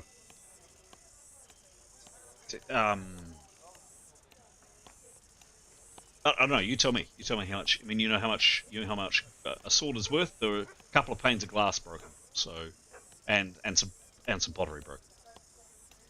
So a sword's worth a gold. The annual salary of a person, a very poor person in this world, might be 12, 13, 14 gold pieces. What would you? All right, we'll give her 5 gold. Yep. Severin will give her 5 gold. Oh, well, Nicholas will contribute too. Okay. And say, look, once again, Maisie, I can't thank you enough, and I'm really sorry for all the trouble we've caused you. I hope this goes some way in allowing you to prepare some of the damage some way, she says. This is extraordinarily generous. Thank you. Thank you very much indeed. I understand we've dented your good name, and that's something we can't put right. So my apologies again, and I hope to see you again under better circumstances. Travel well and travel safe. Yoren, who is definitely looking a lot better, his injuries from witnessing the horrible crime that he alleged to have seen is on the mend. He seems to have taken a bit of a shine to all of you as well, and he comes and bids you farewell. Sorry? Oh, so yep. Oh, sorry, I've marked that down, Severin, just so you know. Thanks.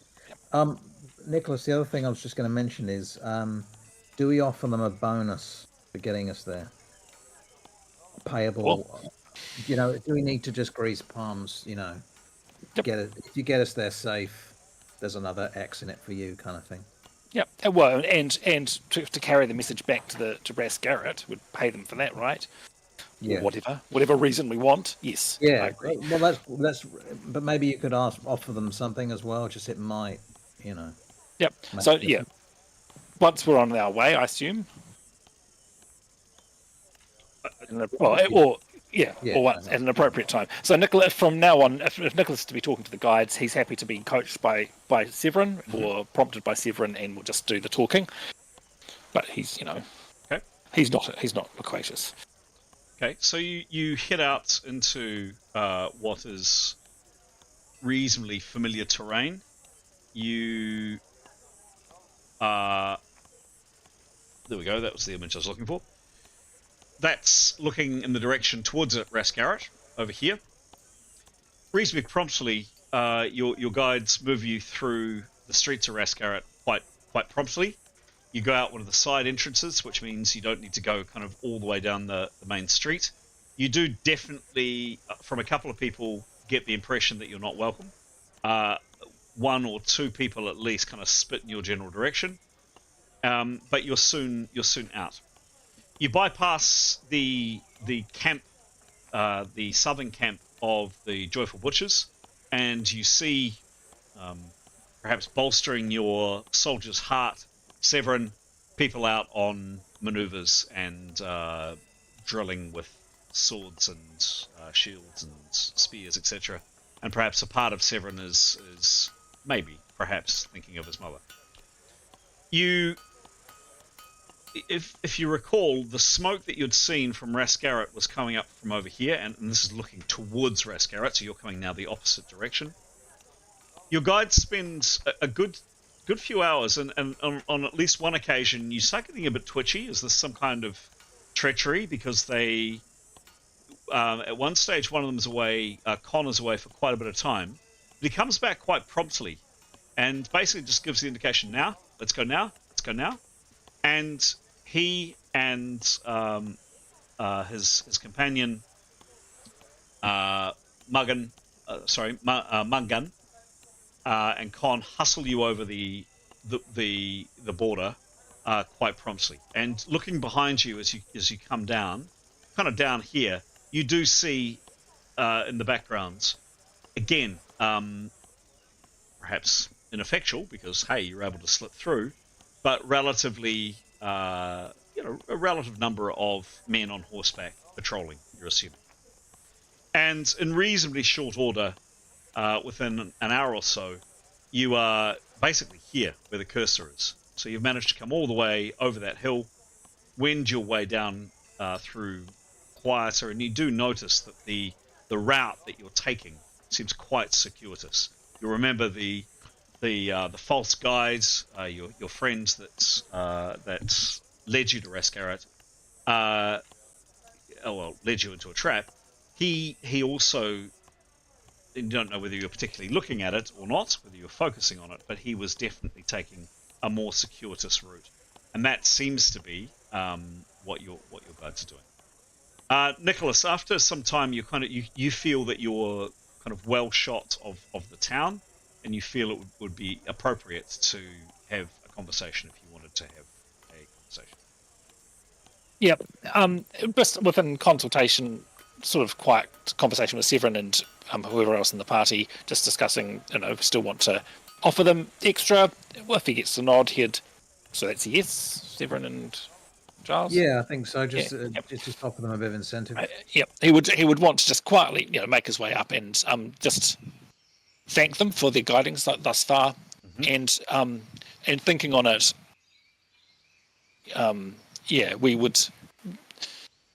we just wanted to show our appreciation further for their time and effort. And once we've reached O'Donnell Farm, and once we've seen what we can do to find information about Brennan and Connor and Fergal,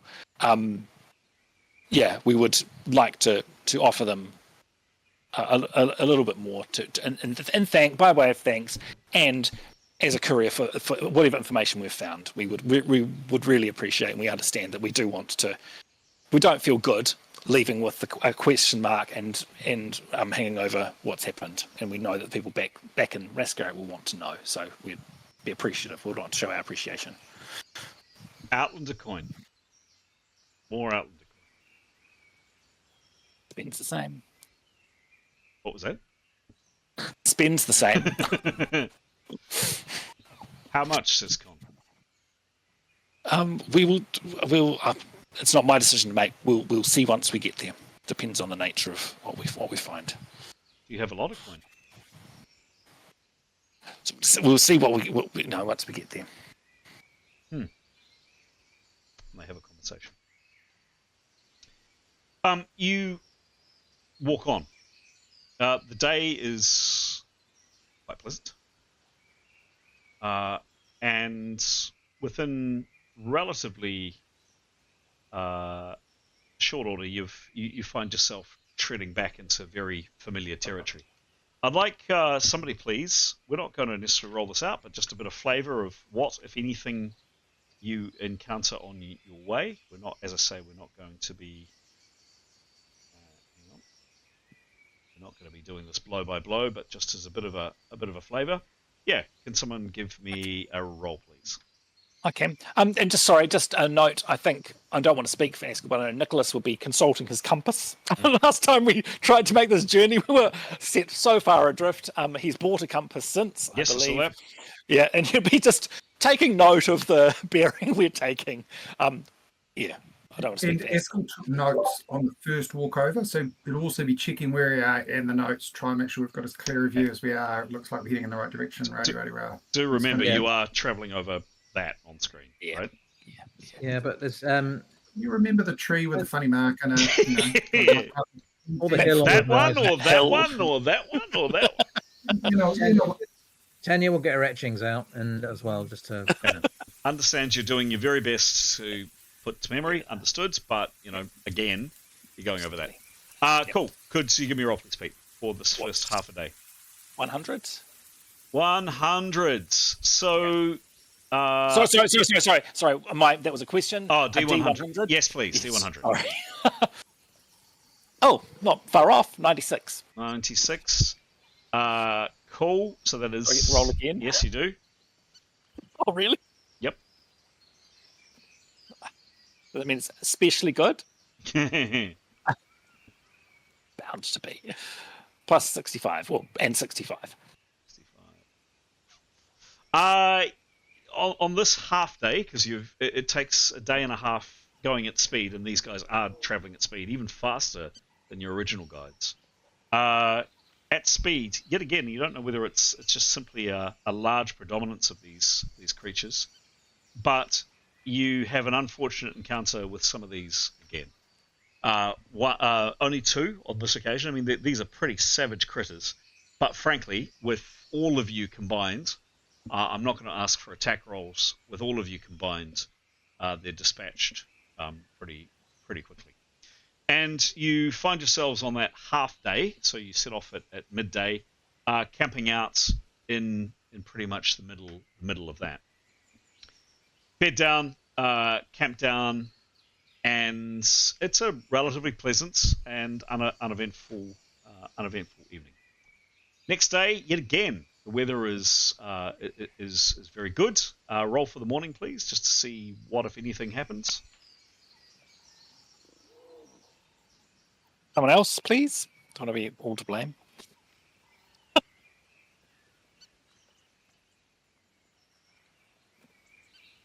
Right in the middle. 50. Cool. This is absolutely a repeat of your journey here. There is a 45% chance of you rolling absolutely nothing. And so far, I don't think any time on this journey or your journey on the way out, something hasn't happened. Give me a roll, please, to see what happens. You got a 50% chance of nothing happening.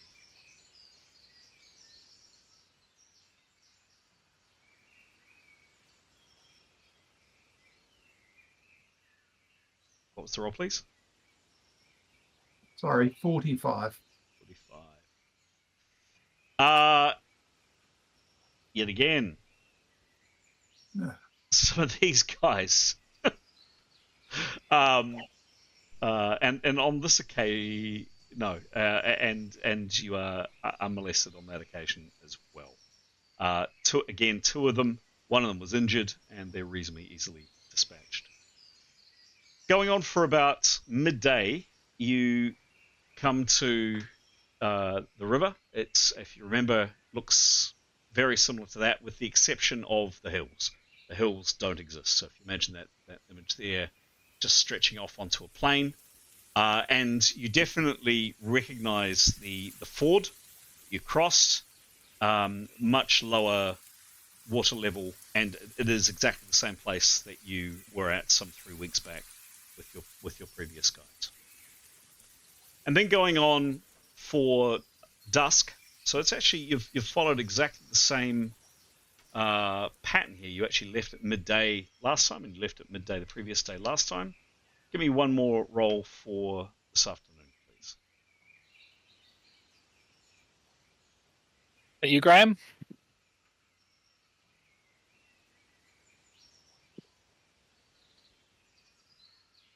Oh, D6, is it?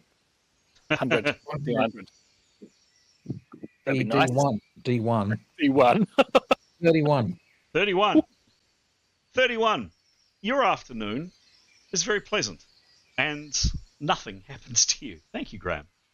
And you continue across terrain like this, and then like this, and then you get to see in the background familiar hills. And going on for late afternoon, very familiar hills, these. And going on for maybe, say, 4 or 5 o'clock, you find your way, yourselves, heading up a very familiar trail, now quite familiar trail. You've been up at once and down at once, on your way up to Odana Farm. Any preparations, anything I should know? Yes, Pete. Yeah, I was thinking as we were getting closer, and he would talk to Tanya or whoever to I mean, he would be happy to talk to the guides. But I mean, we're wanting to find out what happened to these our previous guides, and would it not be a good idea to start tracking earlier on, or at least on that trail up, to try and see if we can read tracks, or we want to start as he'd suggest it's a good. When would be a good time to start searching for any tracks from them. He'd put that to people. He'd put that to the party, and he'd put that to our new guides as well. I think that's a good idea. And maybe Askell would 10 years suggest happy to track. the best perception keeps an eye up in the sky. Yeah, nice. Good idea. Yeah. Yep. 10 years happy to do some tracking. Okay. I don't suppose our guides were wearing a distinctive pair of Reeboks or something, were they? So, your current guides, con, etc., say, how long ago was this? It's a long time. Weeks. Okay. Don't worry about them. So today is the 16th. But you were last here. You were last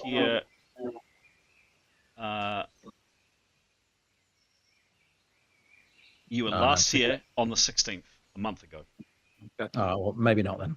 Nicholas's reasoning is No, 17th. we don't know what happened to them. What if they were attacked? They're still around. You might they could see bodies, even bodies. Correct. Don't want to sort of acknowledge it, but yeah, Sure. I mean, you can do whatever you like if you wish to make tracking. Sure, of course. All right, I'll roll tracking maneuver. Okay, just give the GM 1 second, please.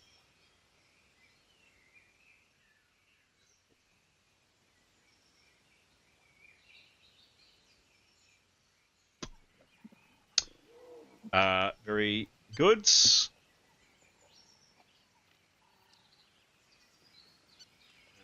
One tick. And, yep, give me a master roll, please. 100. 100s. Be very good. Be ungood. What's her skill, please?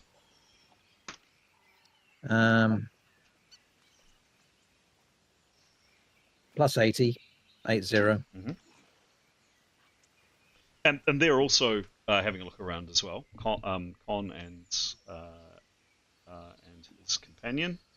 1 second. Mungan are scouting around the grounds. Tanya.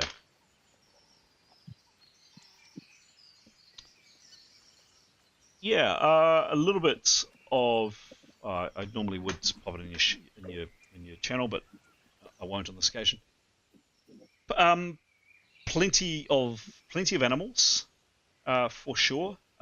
You do see what you think are probably troll boars, but definitely deer as well. There are some human prints, some bare feet, and that's about it. Okay. Which directions are the human prints going? Up the hill and down the hill. Okay. All right. The other two, Con and Mungan, are also checking the grounds, and you see them getting down and kind of sniffing and peering, and they've been tracking for the entire trip over.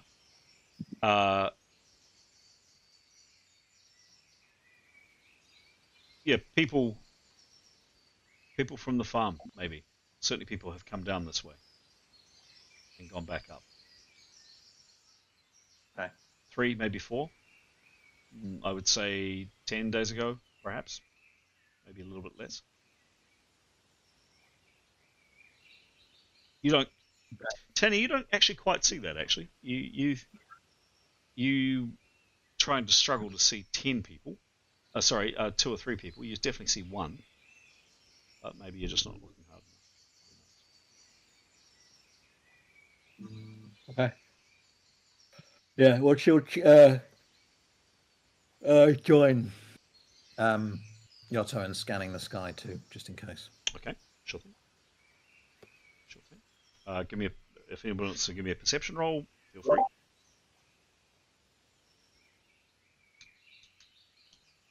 That's terrible. 36. And he's got a perception of 58. Remember, it's masked. 36. Oh. And 61 from Tanya. 36. And 56. Okay. And then what was it for Tanya? 61 plus 85. Cool. You see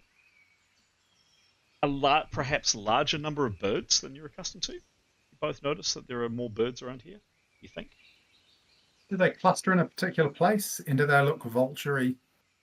No, they don't. They don't cluster in a particular place, and they're not vultures. They're more song. You can kind of hear them in the background of the soundscape. At Parakeets least and so one on. of them, I'm thinking. He'd pass that on.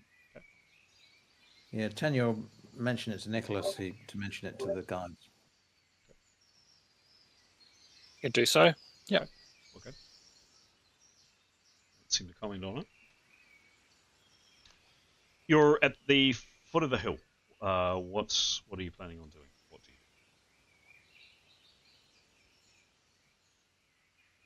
you do? What time of day is it? Late afternoon, not quite evening yet, but another hour or so it will be getting on for dark, going on for dusk. Should we suggest finding some? Are there any like good places to camp? Trees around here? Give me a roll. You'd be about an hour away from the farm. You'd estimate. Yeah, just say to Nicholas, rather than going there in darkness. Yeah. No, let's make camp. Okay. Yeah. Yep. Okay. Yeah. Give me a roll, please. A high result is a good result. It's a place for a camp. 56. 56. You have a good scout around. You have a look about. You find something that's okay, not amazing, but not awful. A bit defensible. Bit of a drop, perhaps, on one side. It would do. Okay. Tanya would go on a watch. I mean, obviously, one of our party be up at any time. Mm-hmm. Keep an eye on our guides. Yep. Tanya would take off the night. Okay. You sleep the night happily, unmolested. What do you do the next day? So we say to our guides, or I say to Nicholas to ask, say Nicholas, like, what's our plan from here? Do we just, we may as well go straight on to the marked tree where we know we can try and locate the path back up into the tunnel. What do you want to say to these guys? I reckon we take them to the camp site of the guides. Okay. Have a talk about about what that looked like for us, or I mean, just go there. But really, I mean, we don't. Do we want? So we send them on to talk to the farm, and then they come back and tell us what, or. I suggest we just go. I mean, Yep. No good is going to come. I mean, if we show ourselves, it'll just be worse. Yeah. Right? No. I definitely don't think we should visit the farm. No. We should skirt round as unseen as possible. And saying that, perhaps we do want to go invisible. What do you think? Wouldn't hurt, would it? We say bye, don't we, and head up the path. Yep. No one to see us. What do you mean invisible? We can't all go invisible, can we? It makes things difficult, doesn't it, to navigate? No, we just do it. Yep. Okay. So do we want to show them the campsite, the previous guide's campsite? I think okay. So and then say. And then we head on. Yep. All right. Give them a little bit of extra money, and then off we go. All right. Okay. So you arrive. You walk 45 minutes up. If you remember, you originally camped with Brannon, etc., about 20 minutes down the slope, 20 minutes down the slope. Quite a defensible position. You can just, if you look hard enough, you can just make out the space where where the campfire was. And what do you say to your companions, Con and Mungan? So I assume we would have agreed on a further incentive for them. How much did we want to give them each? Not even 1 gold piece. Well, that's quite a lot. Just like a month's salary. You know, we want to give them a bit of silver, don't we? Yeah, well, what do we know? What we're paying them? What we're paying them for anyway? Oh, a lot. So yeah, so 5 silver each. That's an okay bonus, isn't it? So 5 silver each. Yep. And we'd just sort of orient them to the campsite and say this is where we saw them. This is where we saw. I think we saw blood at some point. I think we had. And you know they know where the farm is and basically want to part ways. Thank them. They look at the coin in their hands. Where's the rest? Nicholas will just give them a blank stare. Thank you very much for your service. Much appreciated. They still have their hand out. What was the arrangement for paying them? No, they were already paid by Been Maisie. paid. They've been paid by Maisie. Okay.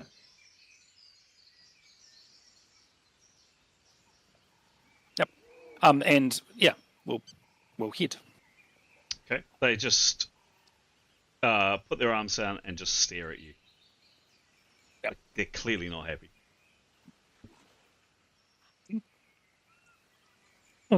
They're already paid very well. So no. Okay. So you go on ahead, leaving your disgruntled guides, and you find yourselves back in a very similar situation. You know this terrain now extremely well. I'm not going to go over and describe it to you, other than to say you do note, getting up to say about here-ish, that there is smoke coming from the farm. And sorry, when I say smoke, I mean it's just a cooking fire rather than the place is on fire. From what you can make out. Oh damn! Again, they're clumsy, aren't they? Do you want to? Should we do the same thing as before, where Tanya sneaks up ahead and if someone makes her invisible, checks out the land in front, comes back, and we kind of make our way from hiding place to hiding place like that down the valley. Yep. And always leaving the party underneath trees looking for wyverns. Yep. Sounds good. Does Jada have that invisible spell? She's got more power points than Nicholas. Okay. Ability.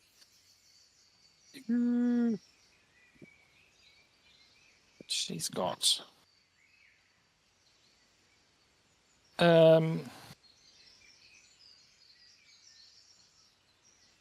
Yeah, Nicholas will make Tanya invisible. So prep and all that. Mm-hmm. Cast.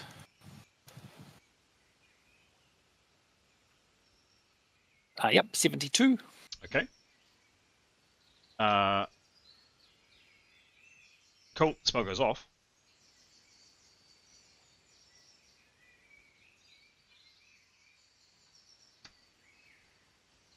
Okay.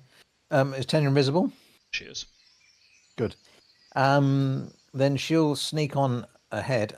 She'll just before she'll leave the party in cover, and just and take a circuitous path, as close to the rock or the cliff wall as possible. So you remember that's in essence. Yeah. So along the So you're talking. That's your minimum gap.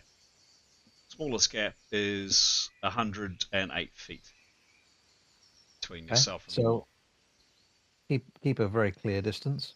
Mm-hmm. She'll obviously have a little cursory look at the camp and just see if what she can see if there's anything unusual going on. You know, more black ninja-like people. Anything unusual, and then she'll give me a perception roll.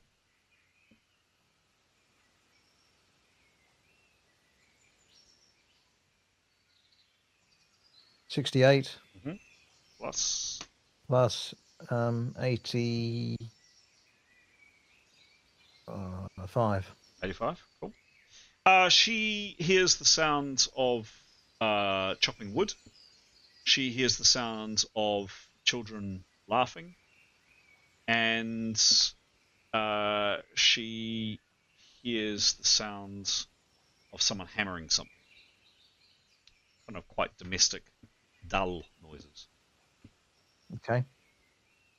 Well, once she's kind of gone to the next bit of cover over the lip, if you like, and the pathway is clear,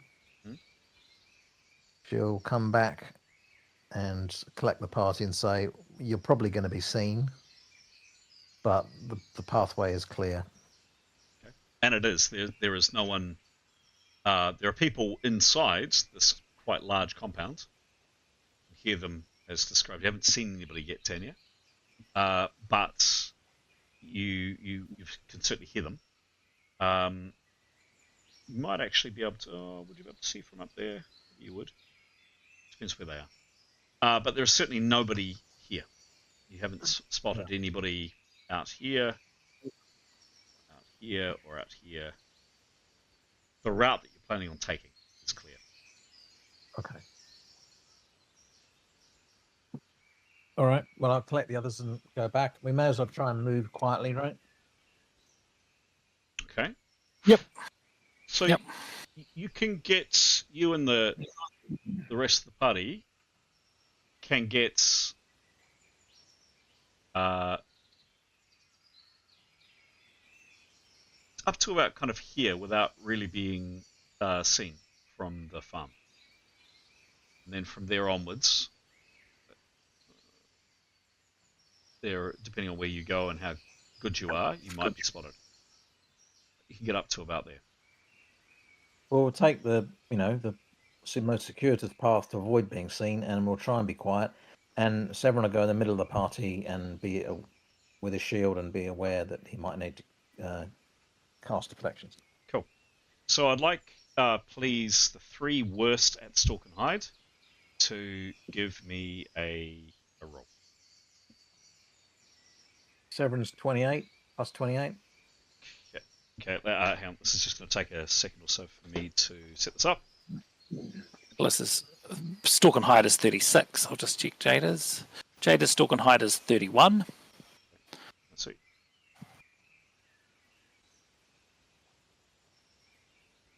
Okay. So, and you might need to check Askell's, do you, Chris? Giles has got Askell's, kindly. Oh, he does. Oh, sorry, my bad. Yep. Yeah. So, Grand. So, can you please tell me the roll, and then what modification? So I've got Severin being one of the worst, Jadar being one of the worst, and who is the third? Not sure. We haven't heard from Yotto or Askell. Are you there, Giles? Yeah, sorry. Askell is 17. He's abysmal. So 7. So, and Yotto? 48. Yeah, so Yotto, Yep, Severin, and Jada. Yep. Askell, Jadar, and Severin. So sorry, Askell. Yep. So what was the roll for Severin, please? Just about to roll now. Okay. Yep. A whopping 9. 9. Okay. And then Jadar, please. What was the roll? The 100. 27. Okay, great. And then Askell, please. I'm sure it's masked. Stalk's No, not. He rolled a 99. Did he? Did he? Go Askell! Roll again. Can I share it around? Can I share a round of it? Roll again.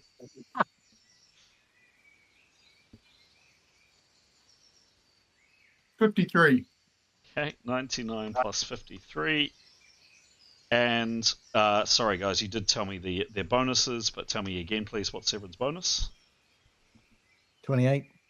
28. He actually has a skill on it. Yeah, Well, I got wise to that. Yeah, okay. What's Jada's skill? 31. Okay, and lastly, what's Yotto's? Rolling the dice. But he gets to add 17 to it, and it's not Yotto, it's Eskel. That's what I meant, sorry. So he doesn't have a skill on it? Yeah, he does. 17. Oh, he does have... okay. Cool. Okay.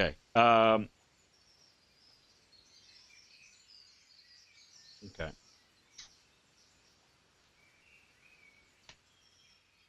Okay.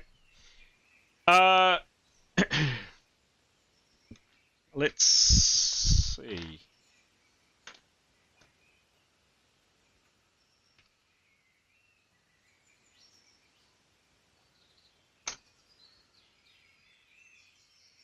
It's like a brass band passing through. Tenure, get a bass drum out. Not the Silent Warrior, mate. None of those were a fumble. So you didn't roll horrendously, but nor did you. None of, with the exception of Askell, certainly Severin nor Jadar rolled particularly well. It's now down to kind of passive perception, whether others just happen to hear your clumsiness, and there'll be a certain element of randomness because it's quite a large compound. People could be in different locations, and the sound over here may not have been heard over here. We did 160. Surely Eskel could swoop Jada off her feet and share it around. So here's the roll.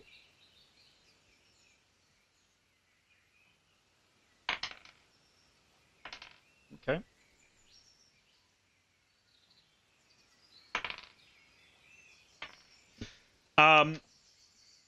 It's actually Jada. Severin, you clank at one stage. Your scabbard hits onto one of your greaves, and there's kind of a dung sound, and everybody kind of turns and looks at Severin. And you continue on, but it's actually Jada who her big feet just happen to dislodge a rock, and there's a clatter, and you are, however, quite close to here, so you're almost past the farm, and somebody, sounds like somebody from here, hears the clatter and shouts. So they've definitely heard something. What do you do? Move quicker. Okay. Severin will go at the back, ready with his shield in case someone fires an arrow. Okay. But if anyone comes near, they'll just wave and say bye. When it just saying. Nicholas will hold back as well. Okay. He'll go to the back with Severin and be prepared to just yell, "It's only us! Only us!" So you head down into. You move at pace, and no one else said they're moving fast, but I'm assuming you are. You move at pace down here, pick up the pace a bit, and just as you crest this bit, just here, there's a bzz, bzz above your heads, and several arrows fly overhead, and there's shouting from behind you. No need for your shield, Severin. None of the arrows come anywhere close to you. But they knew roughly where you were, perhaps by the noise you were making when you moved on, and definitely fired some arrows in your direction. And you find yourselves, yet again, heading down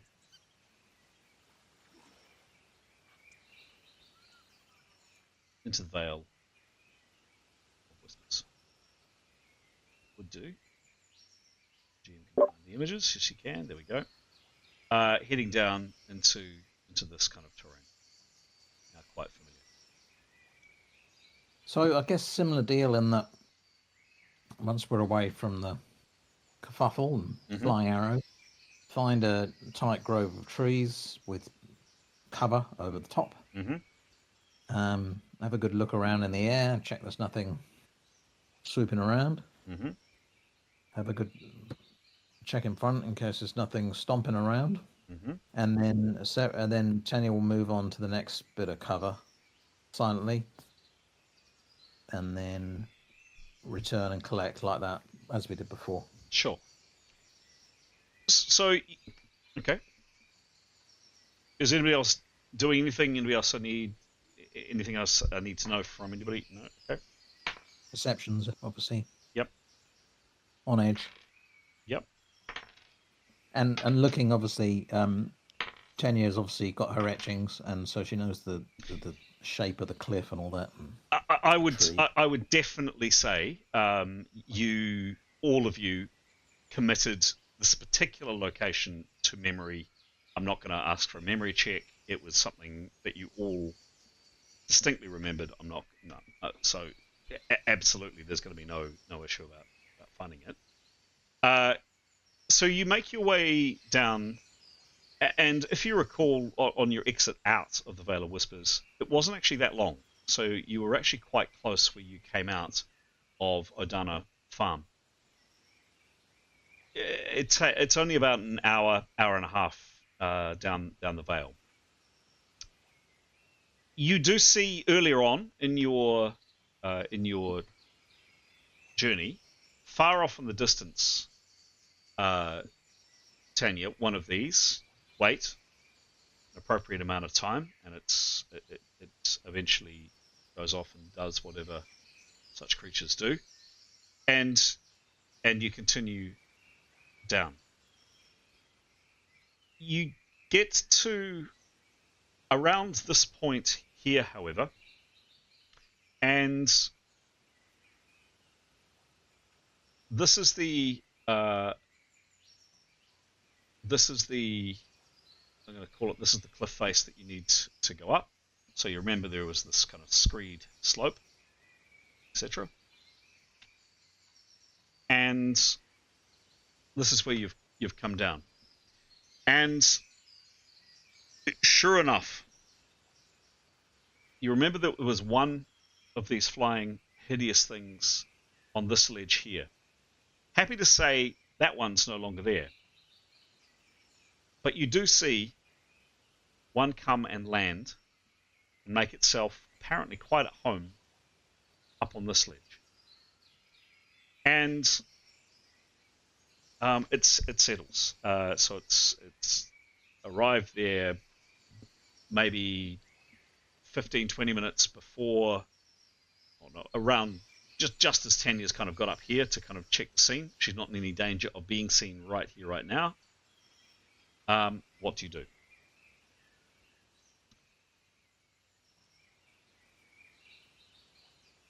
Well, Tanya will alert the party to where it was. That ledge, is that where the path is? Other side. So you need to go up here, and this critter is lurking over here. So directly opposite, is it, Chris?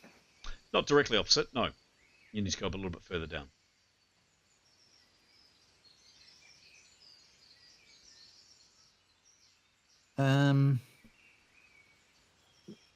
What are Wyvern's main sense organs? Sight, smell? Well, sight probably. But smell too. Wait till wanted.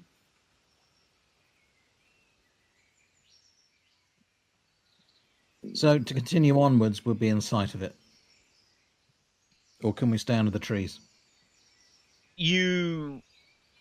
I would be asking for a similar stalk roll that you made last time. You are definitely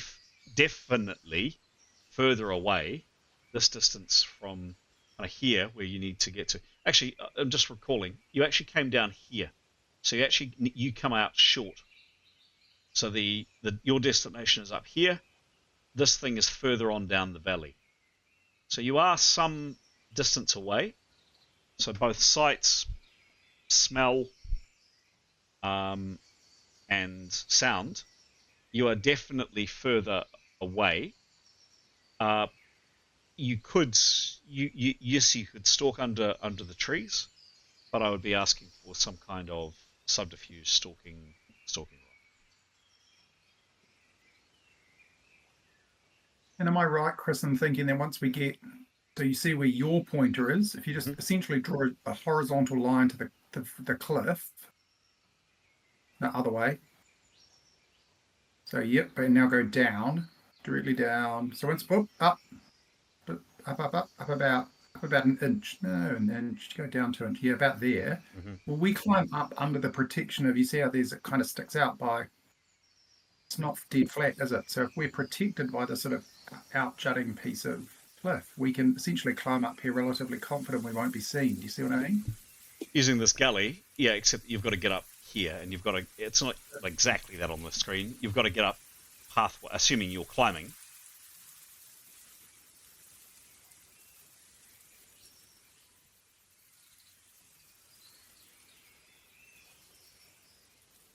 Do we know how protected this pathway is? Are we going to be out of sight?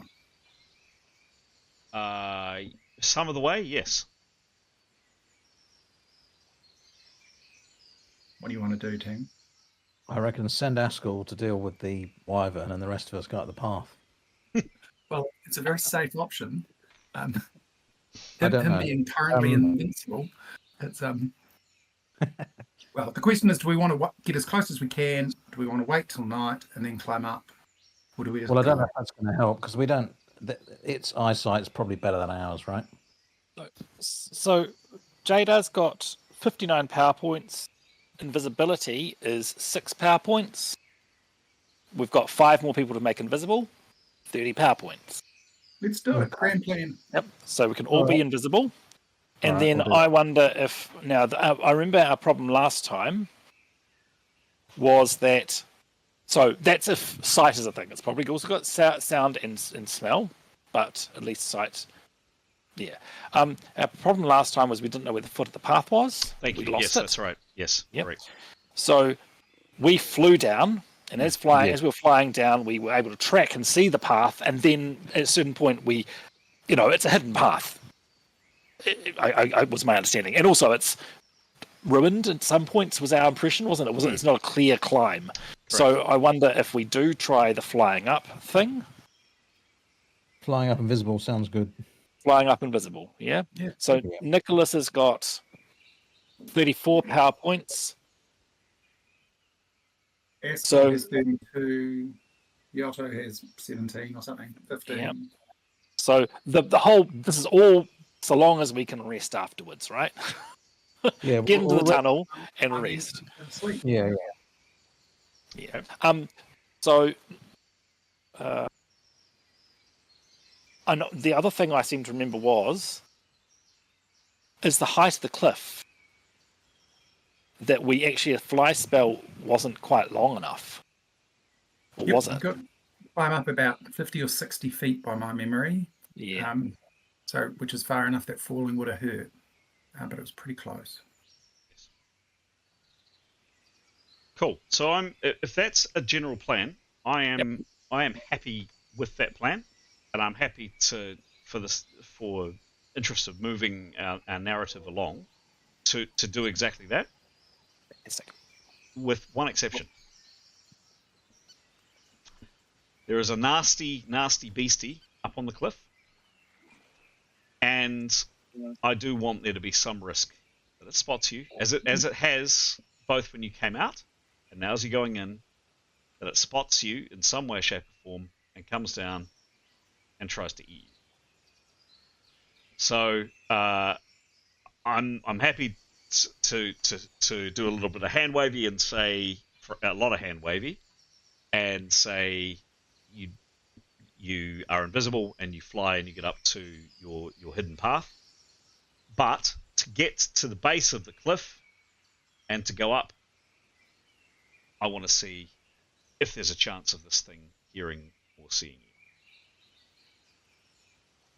The chances hearing or smelling us, presumably. Oh, hearing or smelling you is probably better. Yes, rather than seeing you because you're invisible. Yes, correct. So I I would like to base this, I think, on probably. I don't want to do it on the lowest single person because I think that would be a little bit unfair. The three lowest sneaking people. Now, bearing in mind, you've just done this and it didn't go well for you. You just did this and it was right next to, like 100 foot away from where there were people listening. This creature is significantly further than 100 foot away.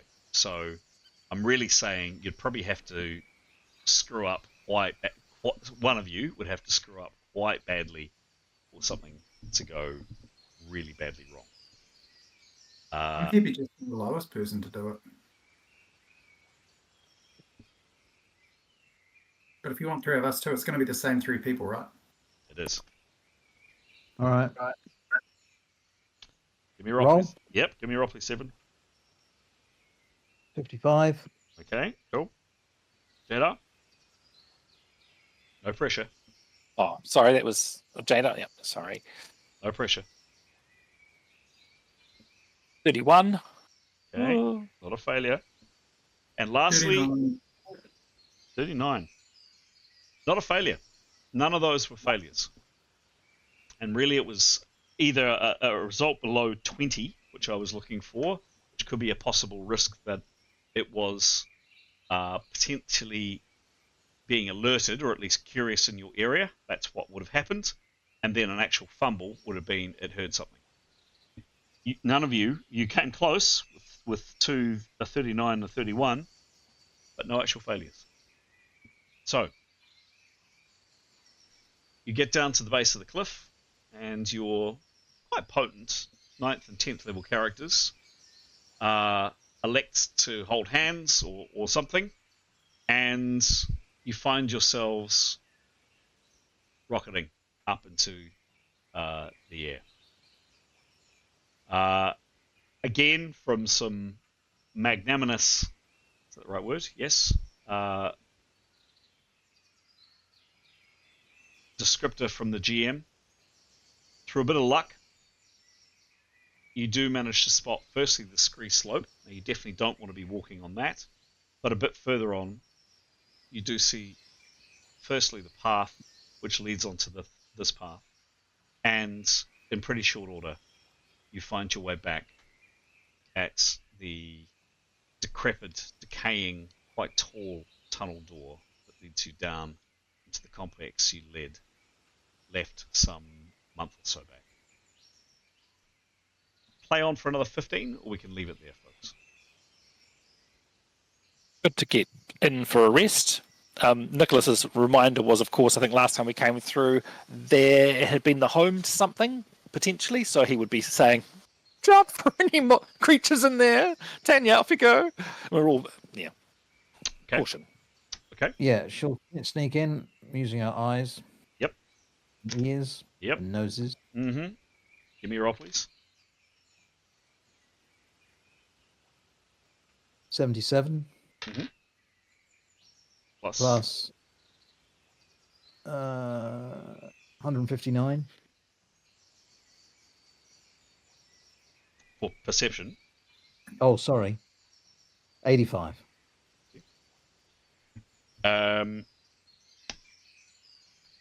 Yeah, there is something in here. It's you're not quite sure what it is. You can't really make it out. It's kind of part of a carcass. It's been half eaten or half gnawed on or something. It's got fur on it. It's part of a leg, maybe. Claw or a talon. Bone sticking out of it. You don't know what kind of creature it's from. It's pretty rancid and covered in flies and maggots. But there's nothing living in here. Okay, well, we'll push on, shall we, people? Yes. So everyone will activate his sword. Mm-hmm. And then as a shining light. Mm-hmm. Last time we were here, I know that we marked, there were some traps that we spotted. Mm-hmm. Yes. We marked them with chalk, just Yes. keeping an eye out for those. Sure. Yes, indeed, you head through the blackness. In fact, what's up on screen is a very good description of what you have. And you make your way through this complex, stopping where at the places that you had very, very clearly marked before. And you eventually find your way on to several of these massive bladed things in the middle of the passageway. These things here, as described. The best way you think to defeat them is do exactly as you did before. Use a breastplate. I'm really struggling to remember what I asked for previously. I think it was a medium maneuver. Does that sound about right? Yeah. I think it was a hard maneuver, and then by using the breastplate, it was determined a medium maneuver. Does that sound right? That's my recollection. Yeah, cool. So Dare I say it, apart from the last person who has to do it without the breastplate. correct. Although Severin was able to do a shrink self and get himself down to a smaller version of himself to slip through. Yeah, I'll do that again. Okay. Let's zip through these super fast, guys, because as mentioned, I'm keen to wrap up Shut Up Shop tonight soonish. So let's get through these, a little bit more narration, and then we'll call it there. Just before we do, however, if you can just do some checking on each character, including the ones that you're kindly playing for others, to figure out what their maneuvers are. Yeah, that's great. Cool. Okay, and let's go. Who was first up, and who was last? It's probably a good way to do things. Well, Tanya will go first, I guess. Okay. Who went last time? The person who did it without the breastplate. Someone with the best maneuvering and armor. Everyone went last because he shrunk himself. And that. Okay, sorry, I missed that. Yep. Cool. Yep. Roll. So Tanya first. So now remember, this is not an all or nothing. This is a just a second. I just need to mark some stuff up. Tanya, Nicholas, Sev, Yacht, Haskell, Jada. This is not an all or nothing. You've only really got a chance of injuring yourself on a failure. Give me a roll, please. Medium maneuver. 95. 95. Okay. Give me a roll again, please. 15. 15 plus what is her moving in leather armor she wears. Oh, she's improved. Oh no, she hasn't. It's just her plus has improved. Soft leather armor 22 plus 22. Goodness.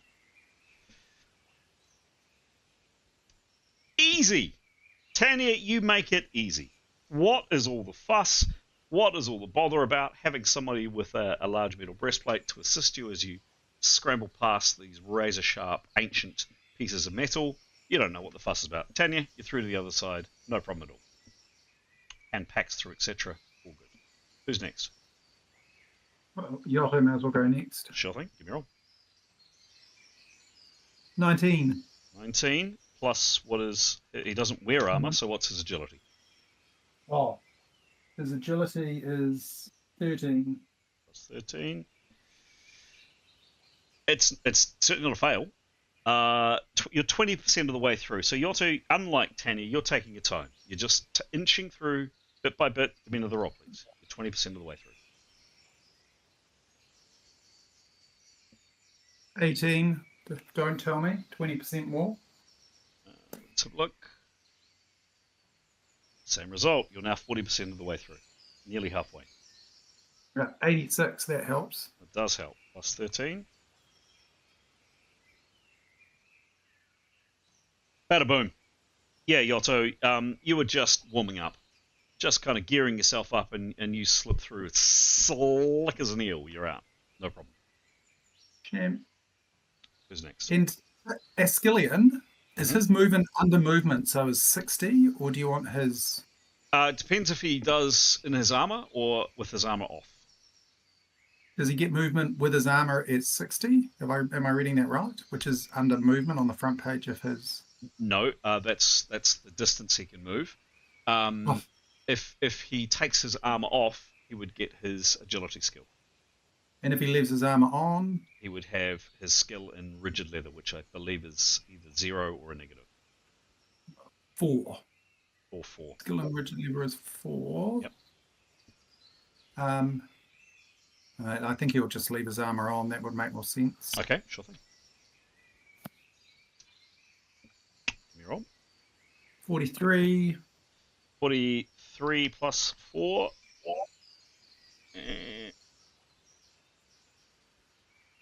Eskel is 30% of the way through. 25. Right. Yeah. He is now halfway. Eskel is halfway through. Getting there. 65. There we go. Does that sneak him in? Might do. Don't think so, but it'll get him a lot closer. It will, actually. 65, 68. That's 50%. He's through. Eskel's through. Champ, thank you. Who's next? Oh, Jada, Yep. please. Yep. First roll is 32 plus 18. 18 is a nice round 50. That's 30% of your way to wriggle their way through. Yep, she's 30%. Sorry, these are all mediums, aren't they? All mediums, so do record them because these are valuable XP. Yep. Oh, 50. 50 plus 18. Yep. 68, and yes, 68.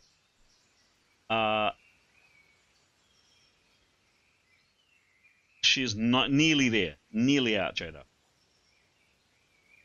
10 more percent. Oh, 5. Roll again. Oh, is that a fail? Yeah, Oh, okay. yeah. Oh, 77. Oh dear. Does the healer cut her throat? No. 5 minus 77 plus 18 is a result of... Oh dear. So Jada, Jada slips, Eesh. and just as she's going through, she takes 3 hits from the from the failed maneuver, Mhm. and let's just see what effects.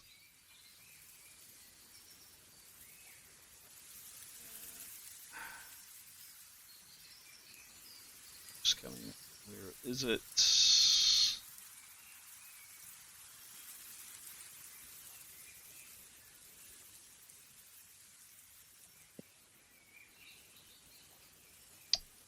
Right.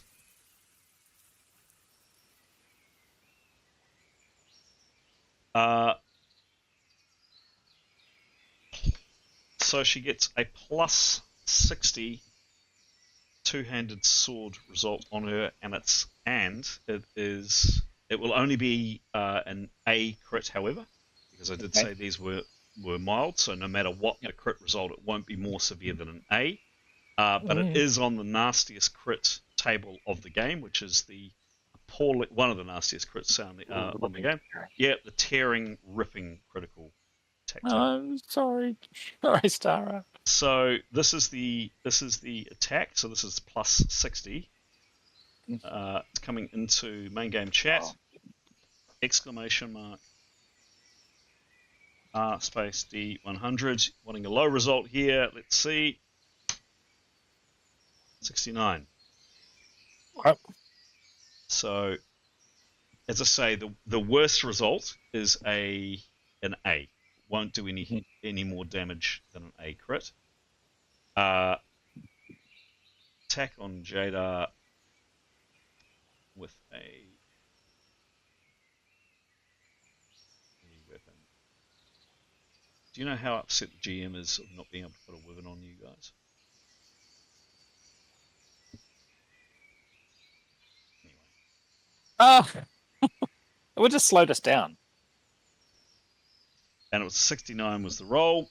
Mm-hmm. She really doesn't get her DB. Ouch. 37 in an A slash. She takes 37 hits. I am going to roll the A crit, stressing it's an A, so it's the least lethal in the game. If I roll high though, this could be interesting, and we might have to decide exclamation mark R space D 100. So the A crit coming at her now. Oh. I'm relieved. Yes. Where did my tearing ripping crit go? Even the name of it, bloody hell. Yeah, it's not nice, is it? It's really not nice. Here it is. There it is. There it is. 37 hits. Yeah. Ouch. And an A crit. Zip. Nothing more. Nothing more. 40 hits in total. That's still quite enough. That is a lot. That is a lot. Bang. Ouch. She had 10 more % to go. Does she get out the back covered in blood?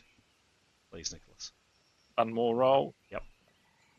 Oh, it's not a great roll, 19, but it's not a failure. What is failure, please? By the way, 5 and below. As always, 5 and below.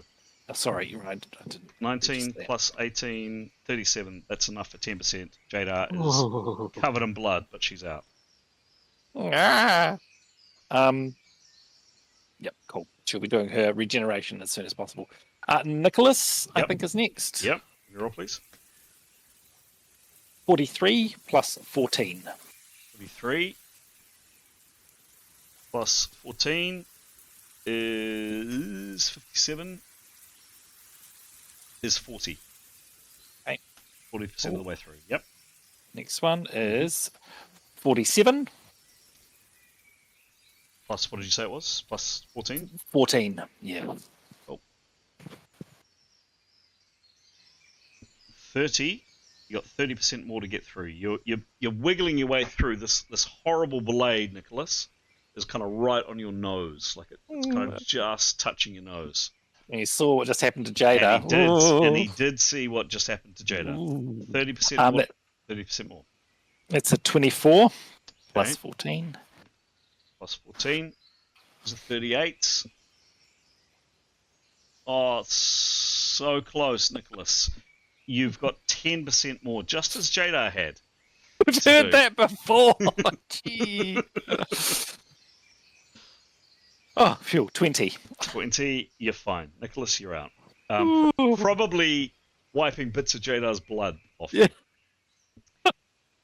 And last person, Severin. Right, shrinking self. Okay, can you roll the spell, please? 4. 4. It's not a 1 or a 2. The spell goes off. So I Little think. Severin. Little Severin. Little Severin. So I think the way we worked it last time, and if not, this is what we're doing this time, was it was going to be a hard for everybody to get through. Using the breastplate, took it down to a medium. I'm going to say that Little Severin, without the breastplate, makes it a light maneuver for him. Give me a roll, please, Severin. 33. 33 plus his moving in plate.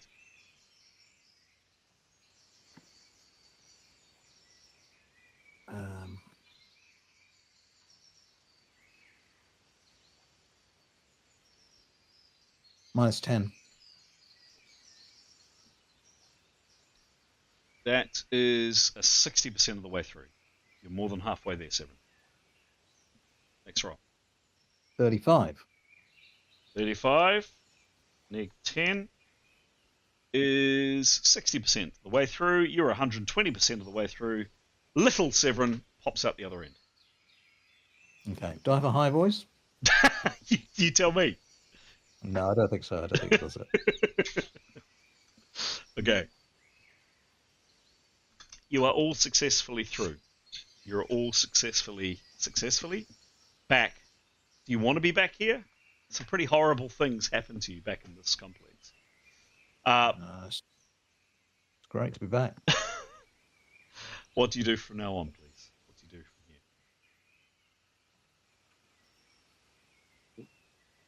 from here? Well, avoid traps. Mm-hmm.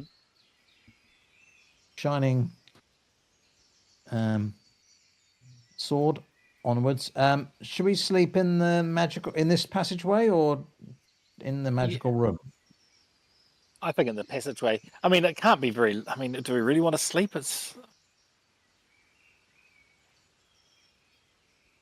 Do we want I mean, to? still must be reasonably early morning, right? We've got to rest, right? Because we've used up a whole bunch of power No, points flying and shrinking and. Yeah, no, it's It's still early in the day. It would only be 11 o'clock perhaps. Well, call it 12 or 1 by the time you've cautiously come down the passageway and cautiously come down the Vale of Whispers, because that would have even though it was only about an hour away, you took it very cautiously. So the GM sometimes thinks out loud, if you haven't already noticed. So it's reasonably early in the day.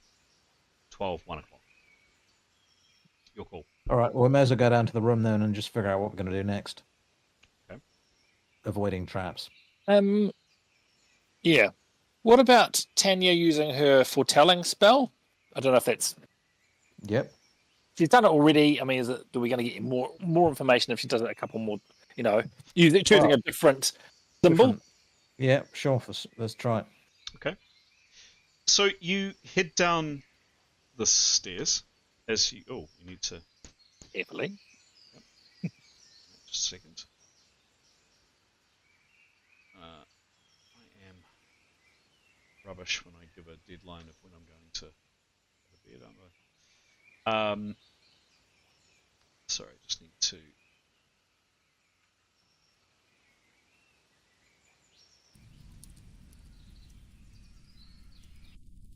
This isn't a great night either. I'm up early because I've got to drive up to Palmy in the morning, Chris. Yeah. And actually, before doing that, Jada would ask to take a moment. Yeah, and she would ask, sorry, Giles, what was that?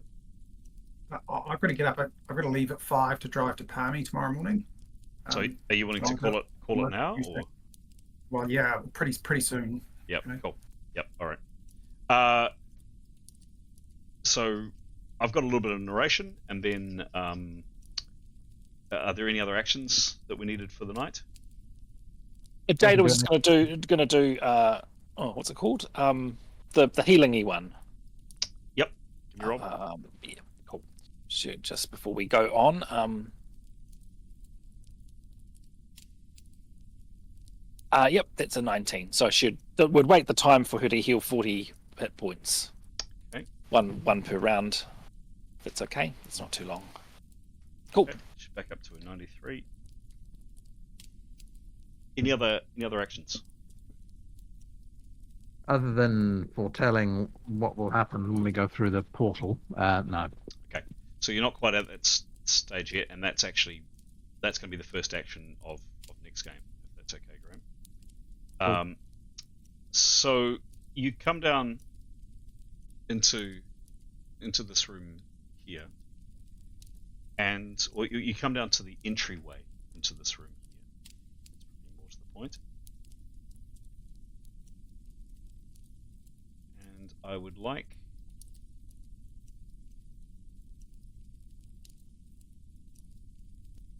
please Tanya, Askell, and Jada to make a channeling resistance roll. So it is actually all three of you, so actually all three of you would know this. 79. Okay. Plus Right, minus 8, 1. 4. sorry, 79 plus -1. -1. Thank you. Yes. Next one.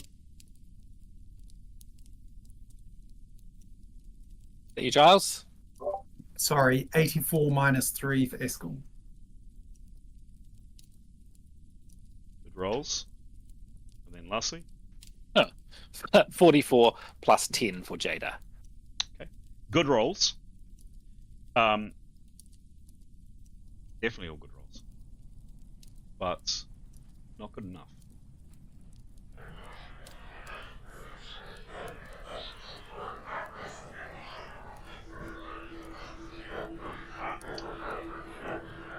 And for all three of those characters,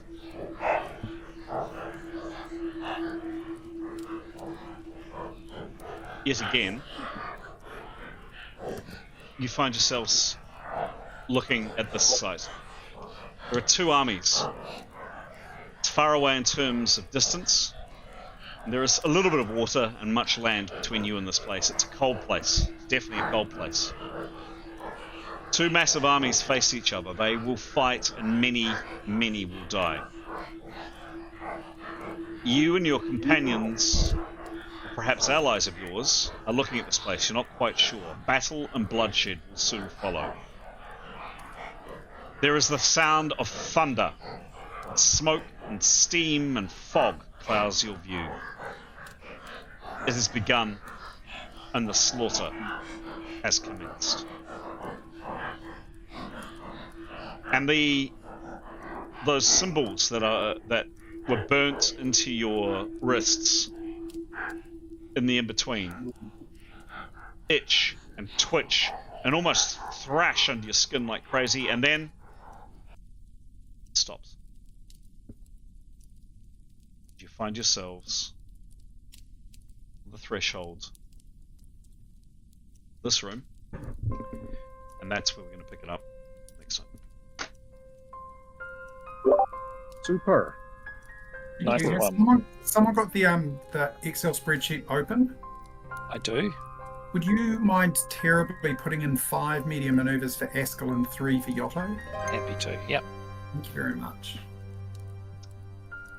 Rolling credits, folks.